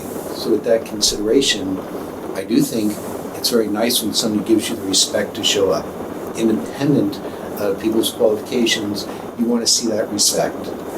I also think that when you do have capable people for finding you that person, you may want to ask what that guarantee is. So we heard a 2-year guarantee. I would suggest amortizing out any payment over, since it seems to be the norm for 5 years, over 5 years. Because the reason that we have these consultants, I have yet to hear of any town manager or public works or superintendent leave their position unless they have another position already lined up, because they're getting poached. They're getting poached by these same consultants that are supplying you your candidates. So you want to have some sort of incentive, like, hey, if they stay here 5 years, we're going to amortize out your payment. If they stay 10 years, maybe we have a bonus for you, because you really want to find that continuity for your community. You don't want to pick up a candidate and then have your candidate poached. Your job is to really help pick that consultant to help you find a person that you can interview that represents your values, to ensure that you have who you want, so that you can do the rest of your work as the elected officials. Thank you. Thank you. Thank you. All right. There is no further public comments. I'm going to bring it back to the board so we can discuss all the information we've just heard from these 3 lovely firms. Someone want to kick it off?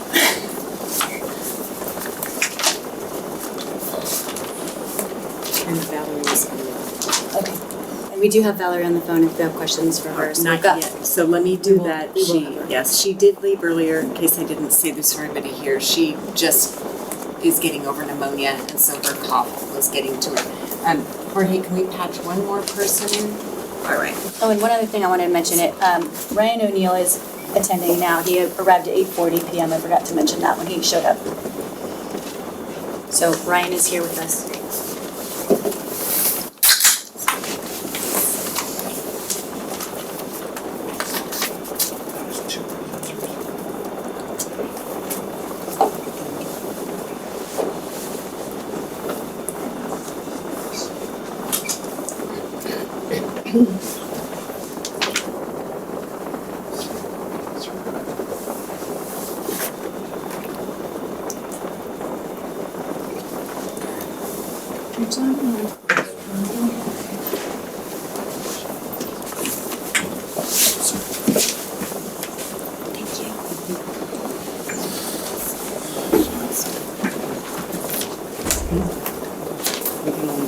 We have 2. We think we can. Taking a break. We've done.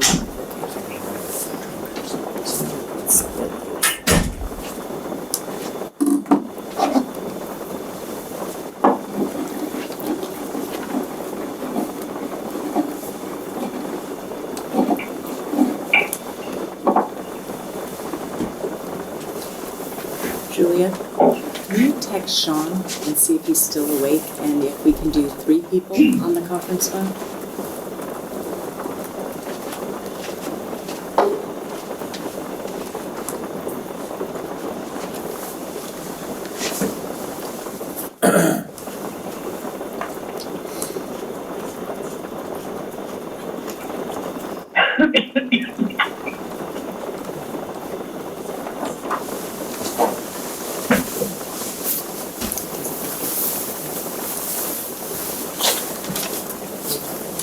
We don't have a loudspeaker, right, to project her voice. We can split that one of those 2 out, or we can do it over there and then we'll go to the speaker. And you can do it? Okay.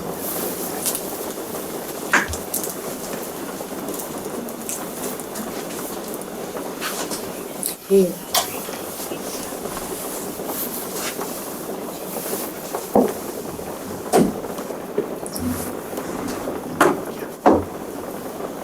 I was just reading to Kim's point.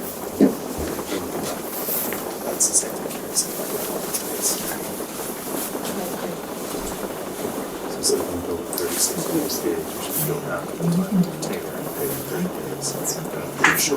That's really trying this, but to the speaker instead of that here. Because I think that that's the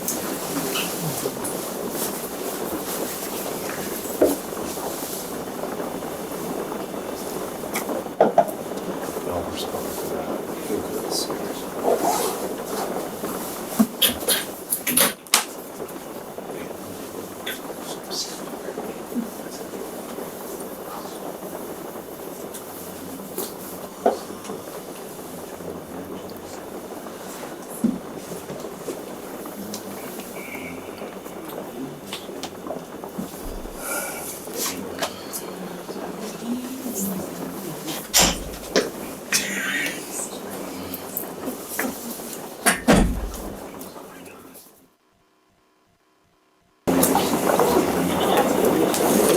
All right.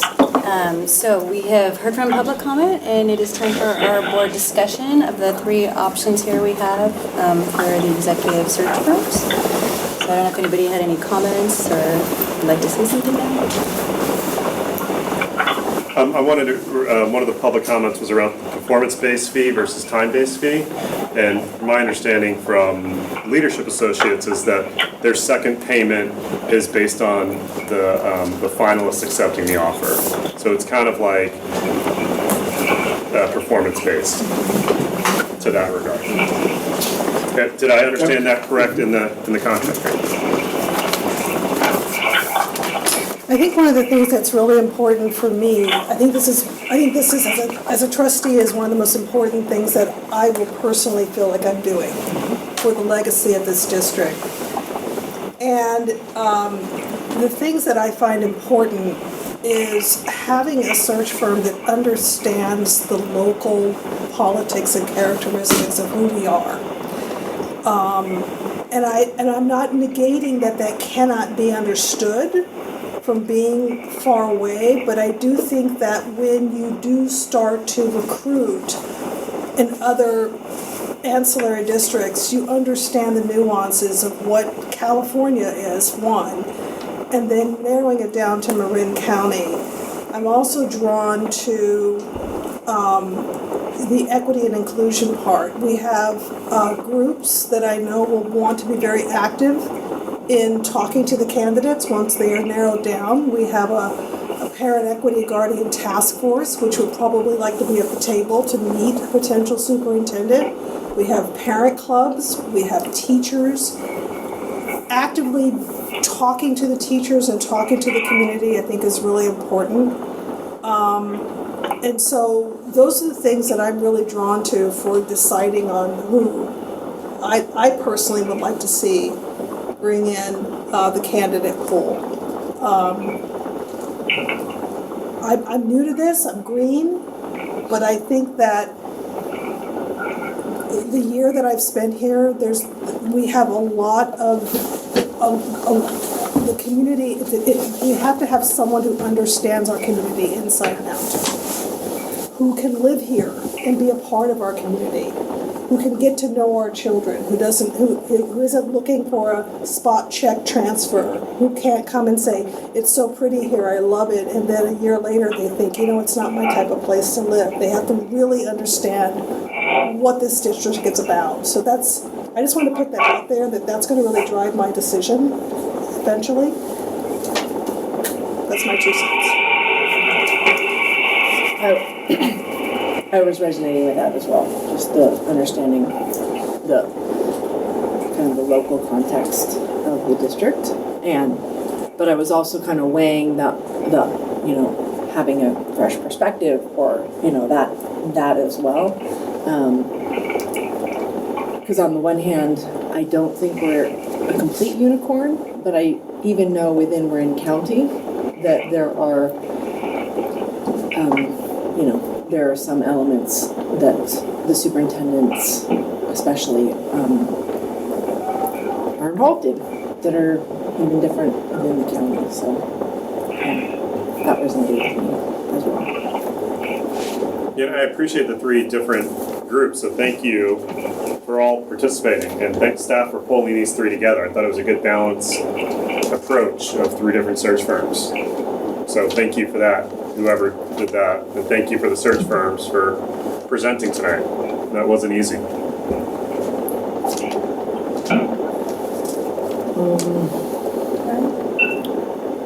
I'm likely to abstain from voting because I missed the first person. Just probably that's kind of where I would lean, but I had something prior commitment, and so I think that the fair thing for me to do is to probably abstain from voting. But I would say that I may put out, I've been through this a few times, not necessarily here in this, but I can say that it's my experience that these firms do not need to know what Marin County is. Their job is to bring candidates that will sit in front of us so we can explain what Marin County is. It's up to us to explain to the candidates that they bring forward what we expect, what we are looking for, and so I would weigh less with maybe what experience that they have placing people in the county, and more experience or more. I would personally, if I was, which I am not, I would put more weight on who has the biggest outreach, who can really think outside the box to cross all of the possible things to get us the biggest player pool, so to speak, to bring candidates, because I think the candidates are going to rise to the top regardless if they know our county or not. And then when they get to that final stage, I think that they're going to be, well, in order to pass that final hurdle, I think that they will, that's obviously something that they will have to go to. And I would say ideally, it would be a mixture of both, because I think there's a fit and a match in terms of finding the right candidates, and then there's the qualifications and casting the broad net, while also making sure that when we get down to interviewing a few, that the people who we're interviewing kind of know what their that fit that they have with us too. So ideally, it's both.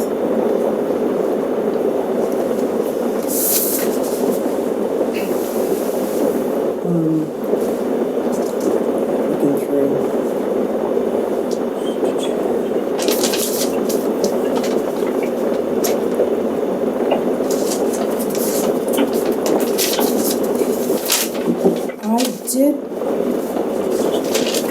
I had another question about, Daniel, something you had said and that we had heard, and that one of the questions, I guess one of the, I do have a question for all of the candidates with respect to what happens if after this process, or we've interviewed and we as a board with consensus, we have a consensus that we're not happy with any of those candidates. Do each of these present firms say we'll hang in there with you until we find something, or is it we've gone through the process? That's your problem that you don't like any of the people we brought to you. I'm just wondering what happens if we've gone through the whole process. We're reasonable people. We've debated. We've interviewed, and we're just not willing to pull the trigger. Bad metaphor. Not willing to go with or feel enthusiastic about a candidate as a group. I can understand you might have a split vote, but I don't know. We stick with you. So Valerie just said we stick with you. Okay. Same here. Same there? Leadership. Yes. Marcy, this is Steve from McPherson. Yes. I said in my presentation that if the board was unhappy with the candidate, we would be with you. We'd help you with an interim placement. We come back and do it again at no additional cost except for any advertising or expenses for travel. And, we're going to be with you for that 2-year process. I mean, if you select the person you like and they leave within that first 2 years, we're coming back and doing it at just those costs again. So we're with you. We're a partner. It's not about, getting more money or Thank you. when it's done, we're there. Okay, great, thanks.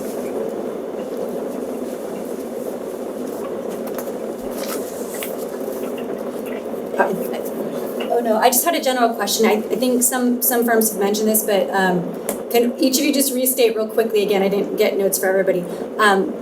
You all pull a slate of candidates for us. Do we have access to see the pool of candidates that you're pulling from, so we could see all the candidates who've applied for it? Yes. Thank you.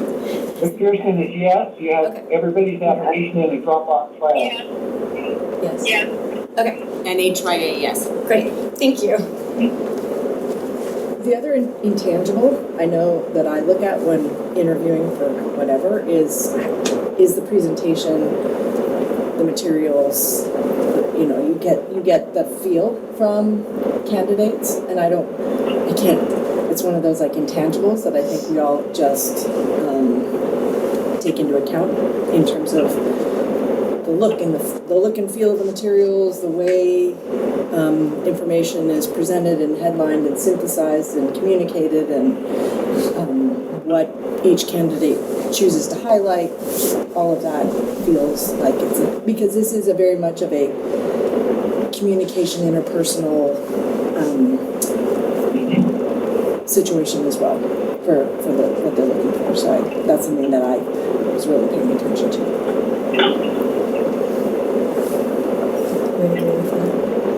I think there's definitely some elements here where you're going to have to make a judgment call based on like first impression sort of things. And we have different avenues for communication, and it was interesting for me to see which presentations were very tailored to our district and had obviously had some effort gone into looking at our website and had pulled information about our creed and things that we believe in here and that we are definitely trying to push forward in our district. And so that to me reflects not only homework, but it reflects the fact that they're going to have that viewpoint as well when they're working with us and looking for candidates for us. Because if you understand us, and yes, we have very similar characteristics to many other districts, but I believe that we have a lot of unique elements here that I think not all superintendents would be comfortable in or would want to stay here long term. And I think that knowing us will help these firms find a candidate or many candidates, hopefully, that are something that we would be happy with long term. Because I agree with Chris that this is something that's a legacy kind of decision that we're going to make that's going to carry on a very long time. So that was definitely something that caught my attention as we were going through all these proposals and through the presentations and listening to all the information tonight. Did anyone have any more discussion? You guys feel ready to discuss, like, do you want to narrow it down and then discuss the top ones, or do you want to just say this is my top one? I'll jump in just from off of what you just said. I mean, I did feel that HYA has, of the three candidates, has the most local knowledge, history, long experience in this county. So that was my impression. I mean, the person who we'd be working with has been in this county in multiple roles. So that was my impression. So do you want to just tell, so is that your top choice, or do you want to do top two, or, I'm just curious, I've never done this before, so I'll make sure everyone has an opportunity. I think that the top two for me are leadership associates and HYA. I'm leaning towards leadership associates because I think the presentation to me seemed to be very action detail focused, and I'm very drawn to that. I think that the presentation itself really outlined the uniqueness of Ross Valley. They outlined the things that I think were important to highlight about us. And I liked the far-reaching California selections they've had with award-winning superintendents that they've selected. So that stood out for me. But those are the top two for me. Yeah, I felt the same as Chris, especially leaning towards leadership associates because of their California focus. But also, contrary to Ryan's thing, their recent searches in Mill Valley, Kentfield, San Rafael City, so they do have that knowledge of Marin County concerns and the population there. So I was intrigued by that, and the broader California network throughout the state. Knowing that superintendents talk, knowing that search firms talk to other search firms, and recruiters know, right? Good recruiters know who's looking or who might be a good fit. They mentioned they've already talked to a couple people last week that may be interested as well, right? So they're already putting their feelers out. And having a decent understanding of search firms, I felt most compelled with that team based on the assignments of the team, the admin assistants, both Donald and Mark, and their detailed project plan. Right, we're meeting next week. Right, and it's just detail, and we're going to need that. We're going to need that help driving this process forward because of how busy everybody is. So I was really drawn to them first. Ryan, you don't want to weigh in. I agree that the HY and the leadership associates were definitely the two that caught my attention, seeming like the closest fit for what we're looking for, I think. I think I would lean toward leadership associates just based on the flexibility with the guarantee. When Daniel brought it up, they adjusted on the fly, and that was impressive to me. A little unexpected because I was like, I don't know if they're going to be able to do that. But I like the questions you asked, the 3 questions. I thought that was really interesting. The ones, what are the professional and personal qualifications? What are we proud of here? And what challenges do we have? Because yes, everyone's got like stuff in the closet, and there's things and I feel like those are the 3 main things that will probably flush out most of the information that will help our candidates know what they're facing.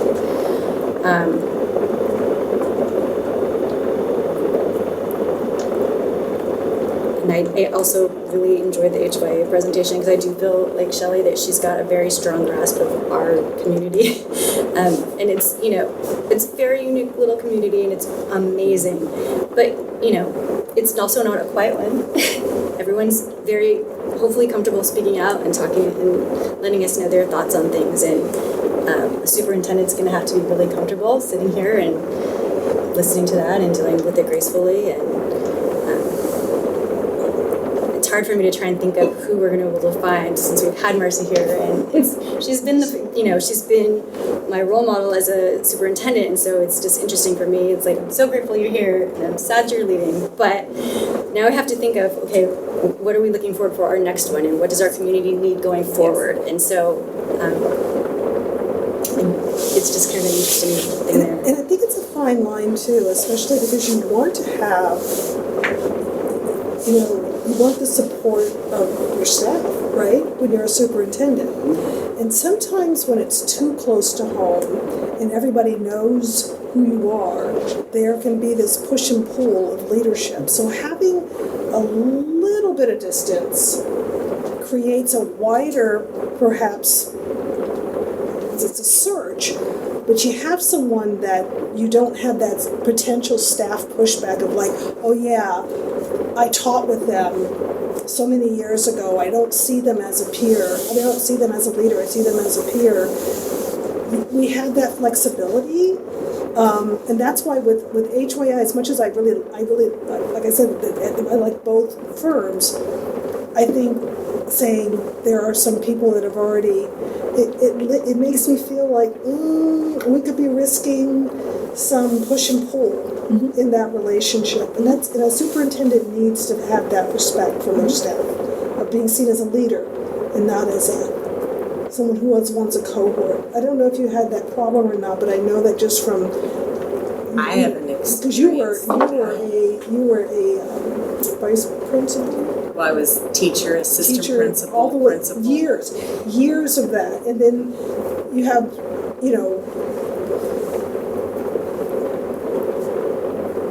yeah, I just think that you have that risk of if someone is a current educator or something. I mean, not that wouldn't be qualified, but I mean, like, I just think the expansion of bringing other people in, not outsiders, but a little bit outside.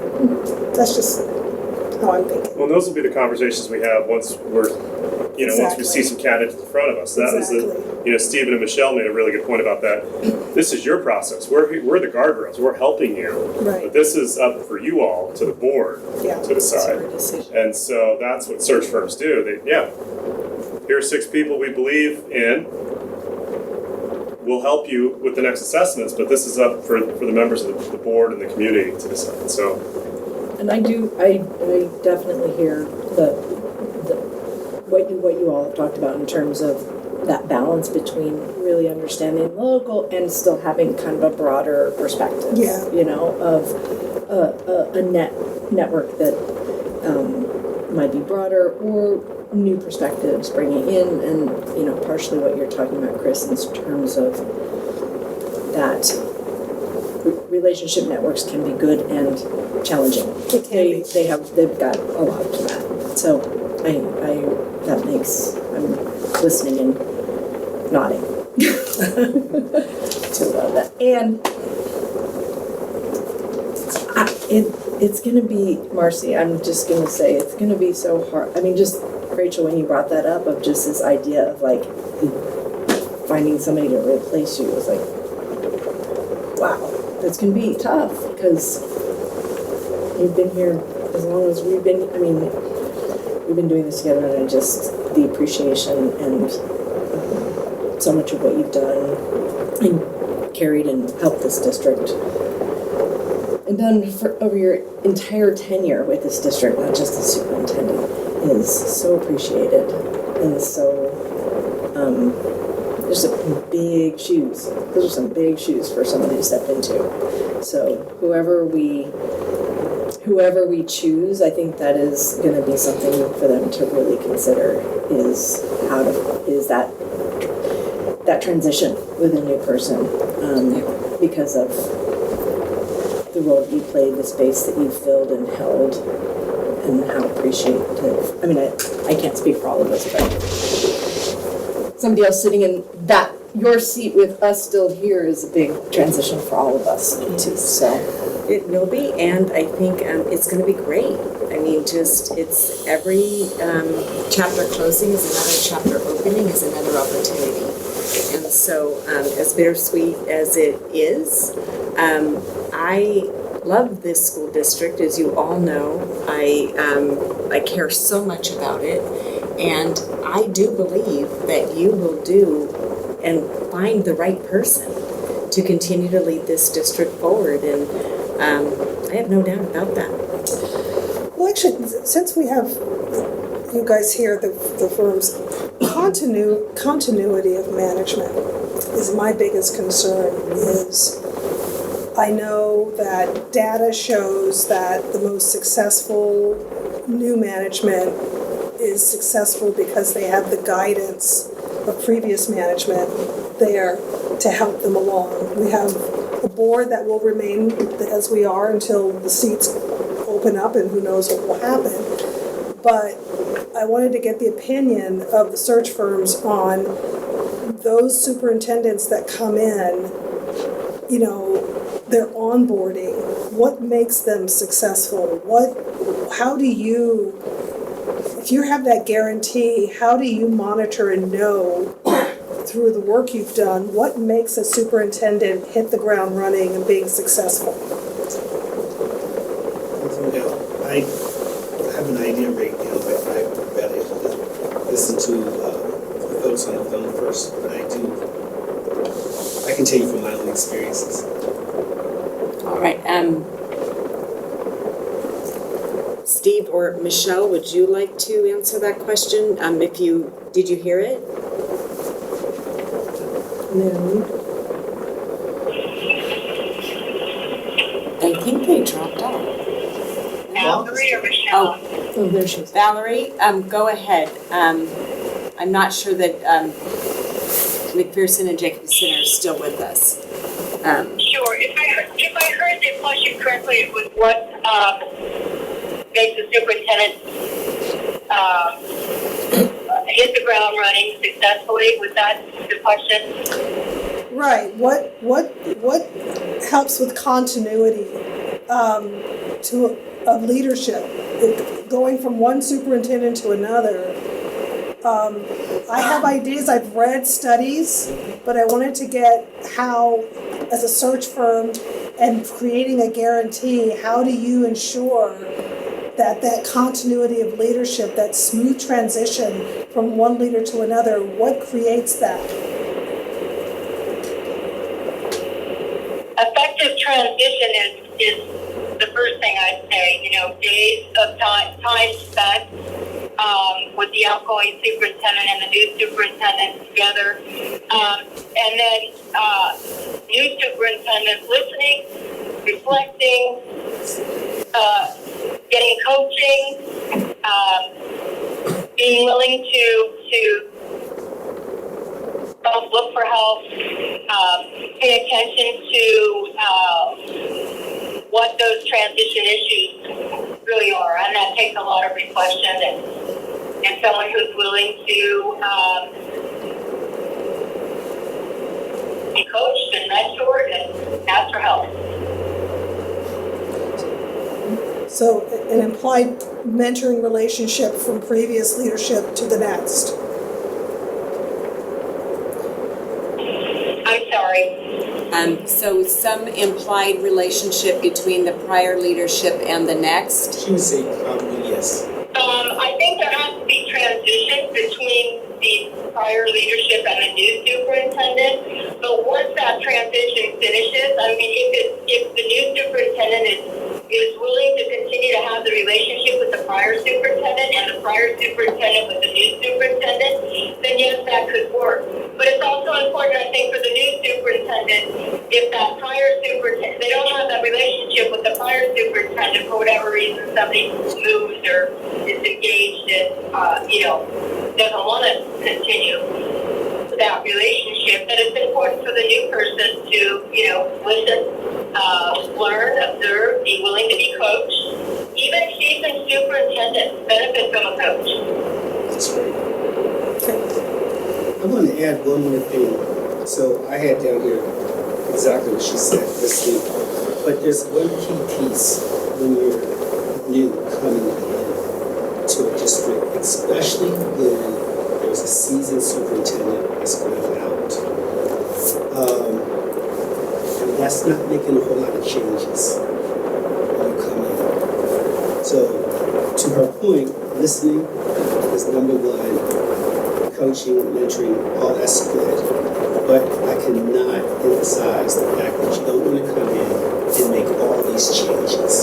So when we go into a district, we say, here's what you do your first 90 days.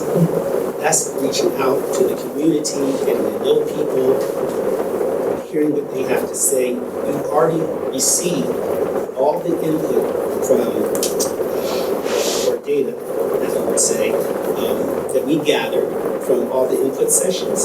So we can talk to them about, here are the things that people love, here's people who think that's wonderful, and things that they might want to change. So they have all that information. And so it's really important that they go out there and see for themselves and learn from the community, because that's what it is. The first 90 days is almost like a listening campaign. And that aligns with your 90-day That's right. part. Okay, that's right. Okay, that makes But it's difficult to follow someone who's been in that position for a long time. I don't want to say, I do want to highlight that, underscore that, because it's tough.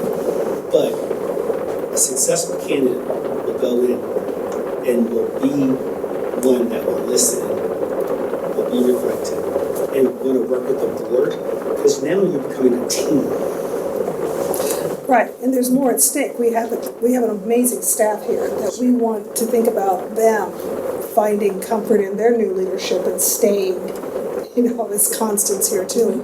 Yeah. Not having someone come in and disrupt. A tornado comes in and we lose our foundation and the people that we rely on here at the district. So. And I think that's one of those things when you were talking about what's unique, because that is unique about this district, is that you do have stability. You've had someone who's been here for a long time. And it's important to understand that before you go into a district, you know what you're up against.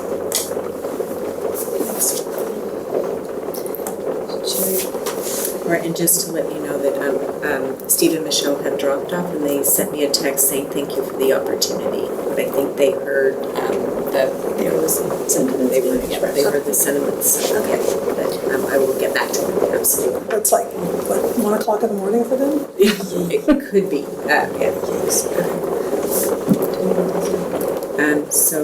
yes, I think you should do a motion to go beyond 10:30. Oh, right. Yes, as I say, looking at the time, it is past 10:30, so I think we need to do a motion to continue to go past 10:30. I'll make a motion to continue beyond past 10:30, since it is beyond past 10:30. Thank you, Shelley. I'll second it.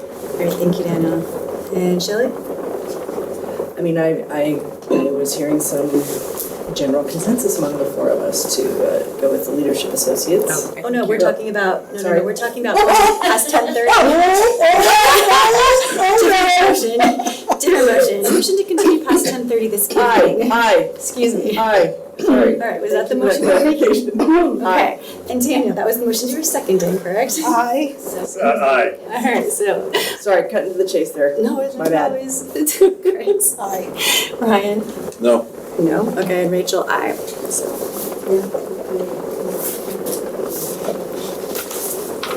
Right, and back to our agenda topic. Did we have any more discussion on the approval of the search firms? Any more discussion on that? Anyone read it? Would anyone like to make a motion since there's no more comment on this? I would like to make a motion to approve Leadership Associates as the search committee? Search firm. Search firm? For our new superintendent for Ross Valley School District. Thank you, for 24-25 school year. Beginning in the 24, Yeah. not for that. Do you want me to restate that whole thing again? I would like to make a motion to select Leadership Associates as a search firm to assist the board in the search for a new superintendent beginning in the 2024-2025 school year. So we have a motion, do I have a second? I will second that. Chris has seconded. All right. Daniel? Yeah, aye. Chris? I vote aye. Shelley? Aye. Ryan? Abstain. And Rachel, aye. Congratulations. Thank you. Thank you. We start right away. And Yes. Next week. Next week. Thank you. So we'll be in touch with Teresa. Thank you. And thank you, everyone. Sure. And I'm looking forward to this. We have as well. Thank you very much. Ms. Valerie, is she on the Yeah, she just hung up. She's headed to Monterey. Okay. Okay. So, yeah. Please But stay. I did, yes, and I will again. Thank you. I'll call. That was hard. Yeah, it was very hard. Thank you so much. We do have. So how do we select the trustees to then work with the So is this way to turn that off? What's that? Alrighty, so the next part is if you would like to have up to 2 trustees to work directly with Mark and Donald in the search process around the logistics for fluidity and such, then you all can do that. Of course, as they mentioned, all of you are involved in you're not, not 2 of you, up to 2 of you are going to choose the superintendent. It's just for logistics and for fluidity to assist with that. So I feel comfortable doing that, at least one of the 2 trustees doing that with I would support you, Daniel, to do that. They mentioned having the board president on there, so I'd be willing to help. I would support that. Thanks, So do we have 2? Is anyone arguing against that? Ryan, would you think something that you wanted? Shelley? I'm good. Okay. So I'm can I make a motion? You don't need to. This don't. is just This is a okay. motion. You don't need to vote on That's that. great. Yeah, all right. Okay. So we have Daniel and Rachel. Thank you. very much. Very much. And then we will work on getting the contract and ready to get it signed and off. we'll take care of that.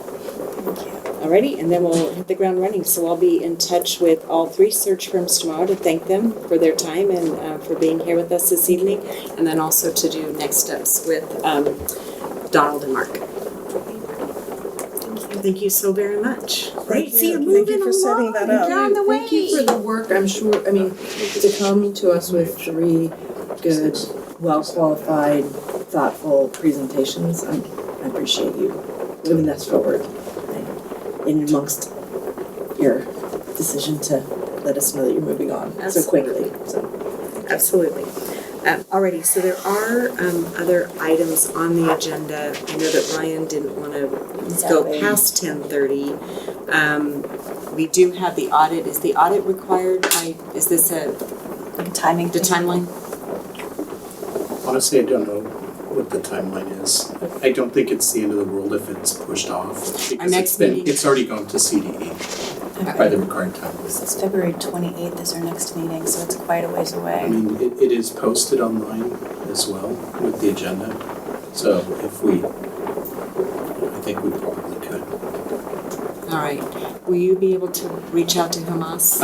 I just told him we were going to call him, so I will let him know that we will All right. reschedule. Okay. All right, thank you. And apologize to him also Yes. that it took so long. Thank you.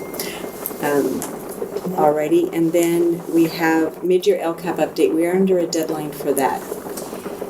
Yes, it has to be done on or before February 28th. I will not be here on the 28th, but everything has been prepared, and this is just an update to the board. There's no action taken on it. It's a requirement to present, or it tells us the status of where we are right now with regards to our current LCAP. So then it's a update tonight, and then by the 28th, there's no further action other than an update either tonight or. One or the other. So that one can be put off the governor's proposal, budget proposal for 24-25. We can put that onto the next agenda. It could be, yeah. So would it be amenable to take care of at least possibly consent this evening? Mm-hmm. That would be fine with me. Are we okay moving those 2, 3, and 4 to the next meeting since we're awfully late here? Sure. All right. We have agreement here. I'm done with that. And then also we do have closed session. Yes. So, yes. So I'm watching the clock. Okay, so we move on to, we're moving items E, 2, 3, and 4 to our next board meeting due to the late hour. Agenda F is the next item. It's consent actions. We can approve those all in one motion unless somebody had something that they wanted to pull out or discuss. I have nothing. I looked at these and they all look fine. All right. And so we need to do public comment on Excuse me? Yes. Before you pass your consent, do you allow the public to speak? Yes, we do. Yes. Would you like to just come and speak on an item? I would. Please come. Please make sure to state your name again. Thank you. It's actually more of a procedural thing.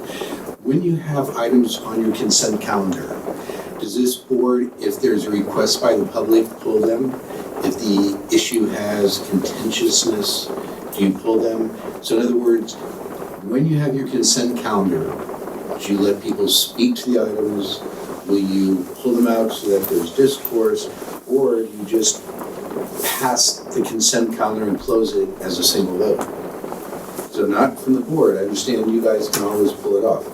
I'm asking your procedure, or do you allow the public to make a request because there's an item of interest so that it can be brought to the floor and discussed?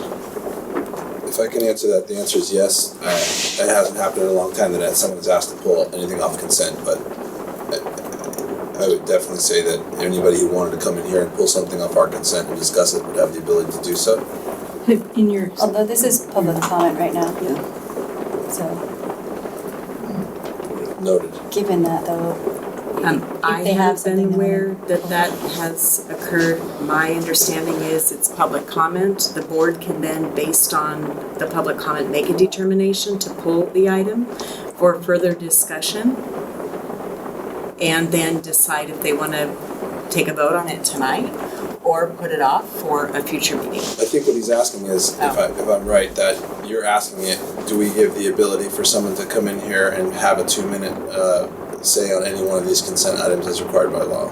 Is that what you're asking? Okay, so yeah, there's debate about the law between the 2 and the 3 minutes, and I understand I'm not supposed to interact, and that's why I really asked the procedural question. I very much appreciate your comment that there is a possibility, because I've seen a lot of the public boards, and certainly it was Site Fairfax with their difficulty, but they're trying to preclude the public's participation by putting things on the consent calendar that can be very contentious or be a financial impact to the town. And when the community reaches out and says, hey, we would like to hear this, and more importantly, we'd like to hear your opinion on how you actually read something and how you come to a decision, it's very nice to have the public engaged.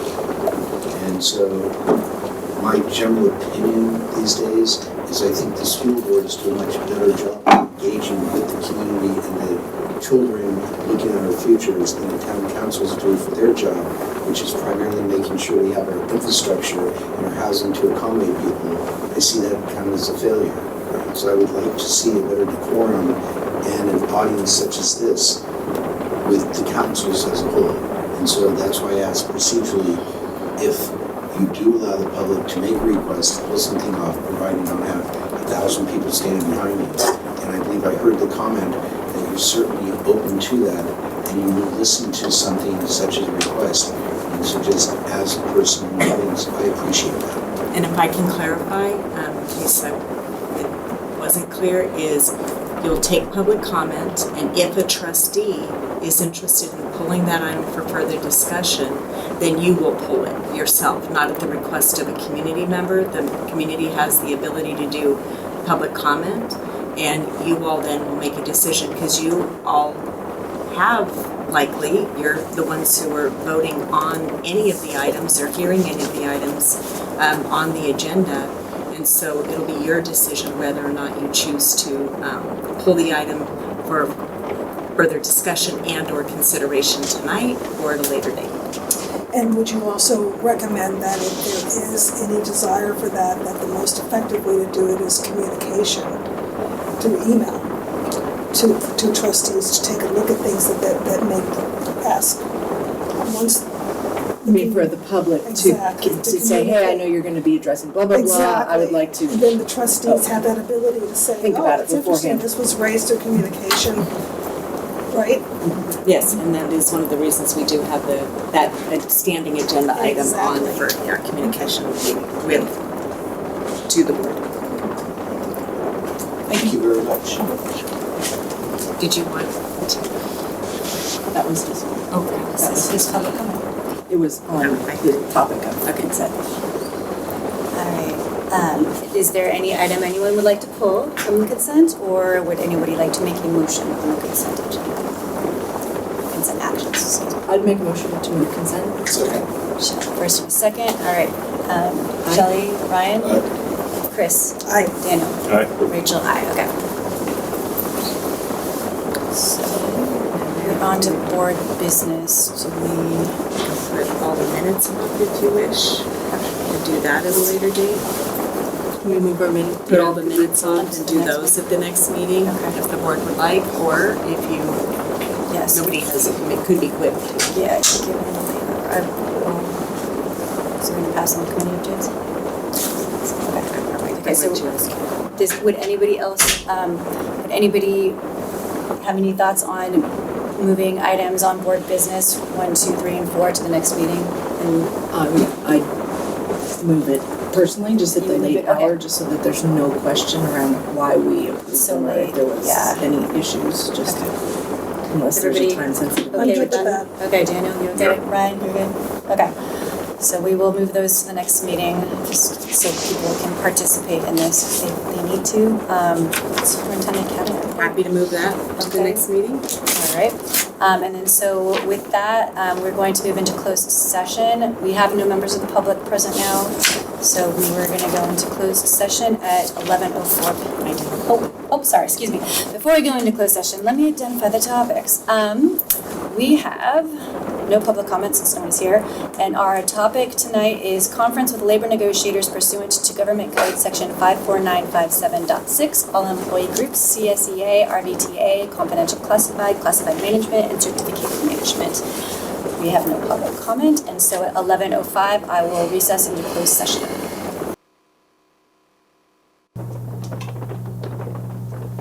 All right, and we are returning and reconvening from closed session, and I'm going to report out. There was no What time? action. It is 12, or actually it was 11:58 when I came out, and there was no action taken in closed session. And we are going to skip items J, and we are going to go to K, adjournment at 12:01. We are closing the meeting.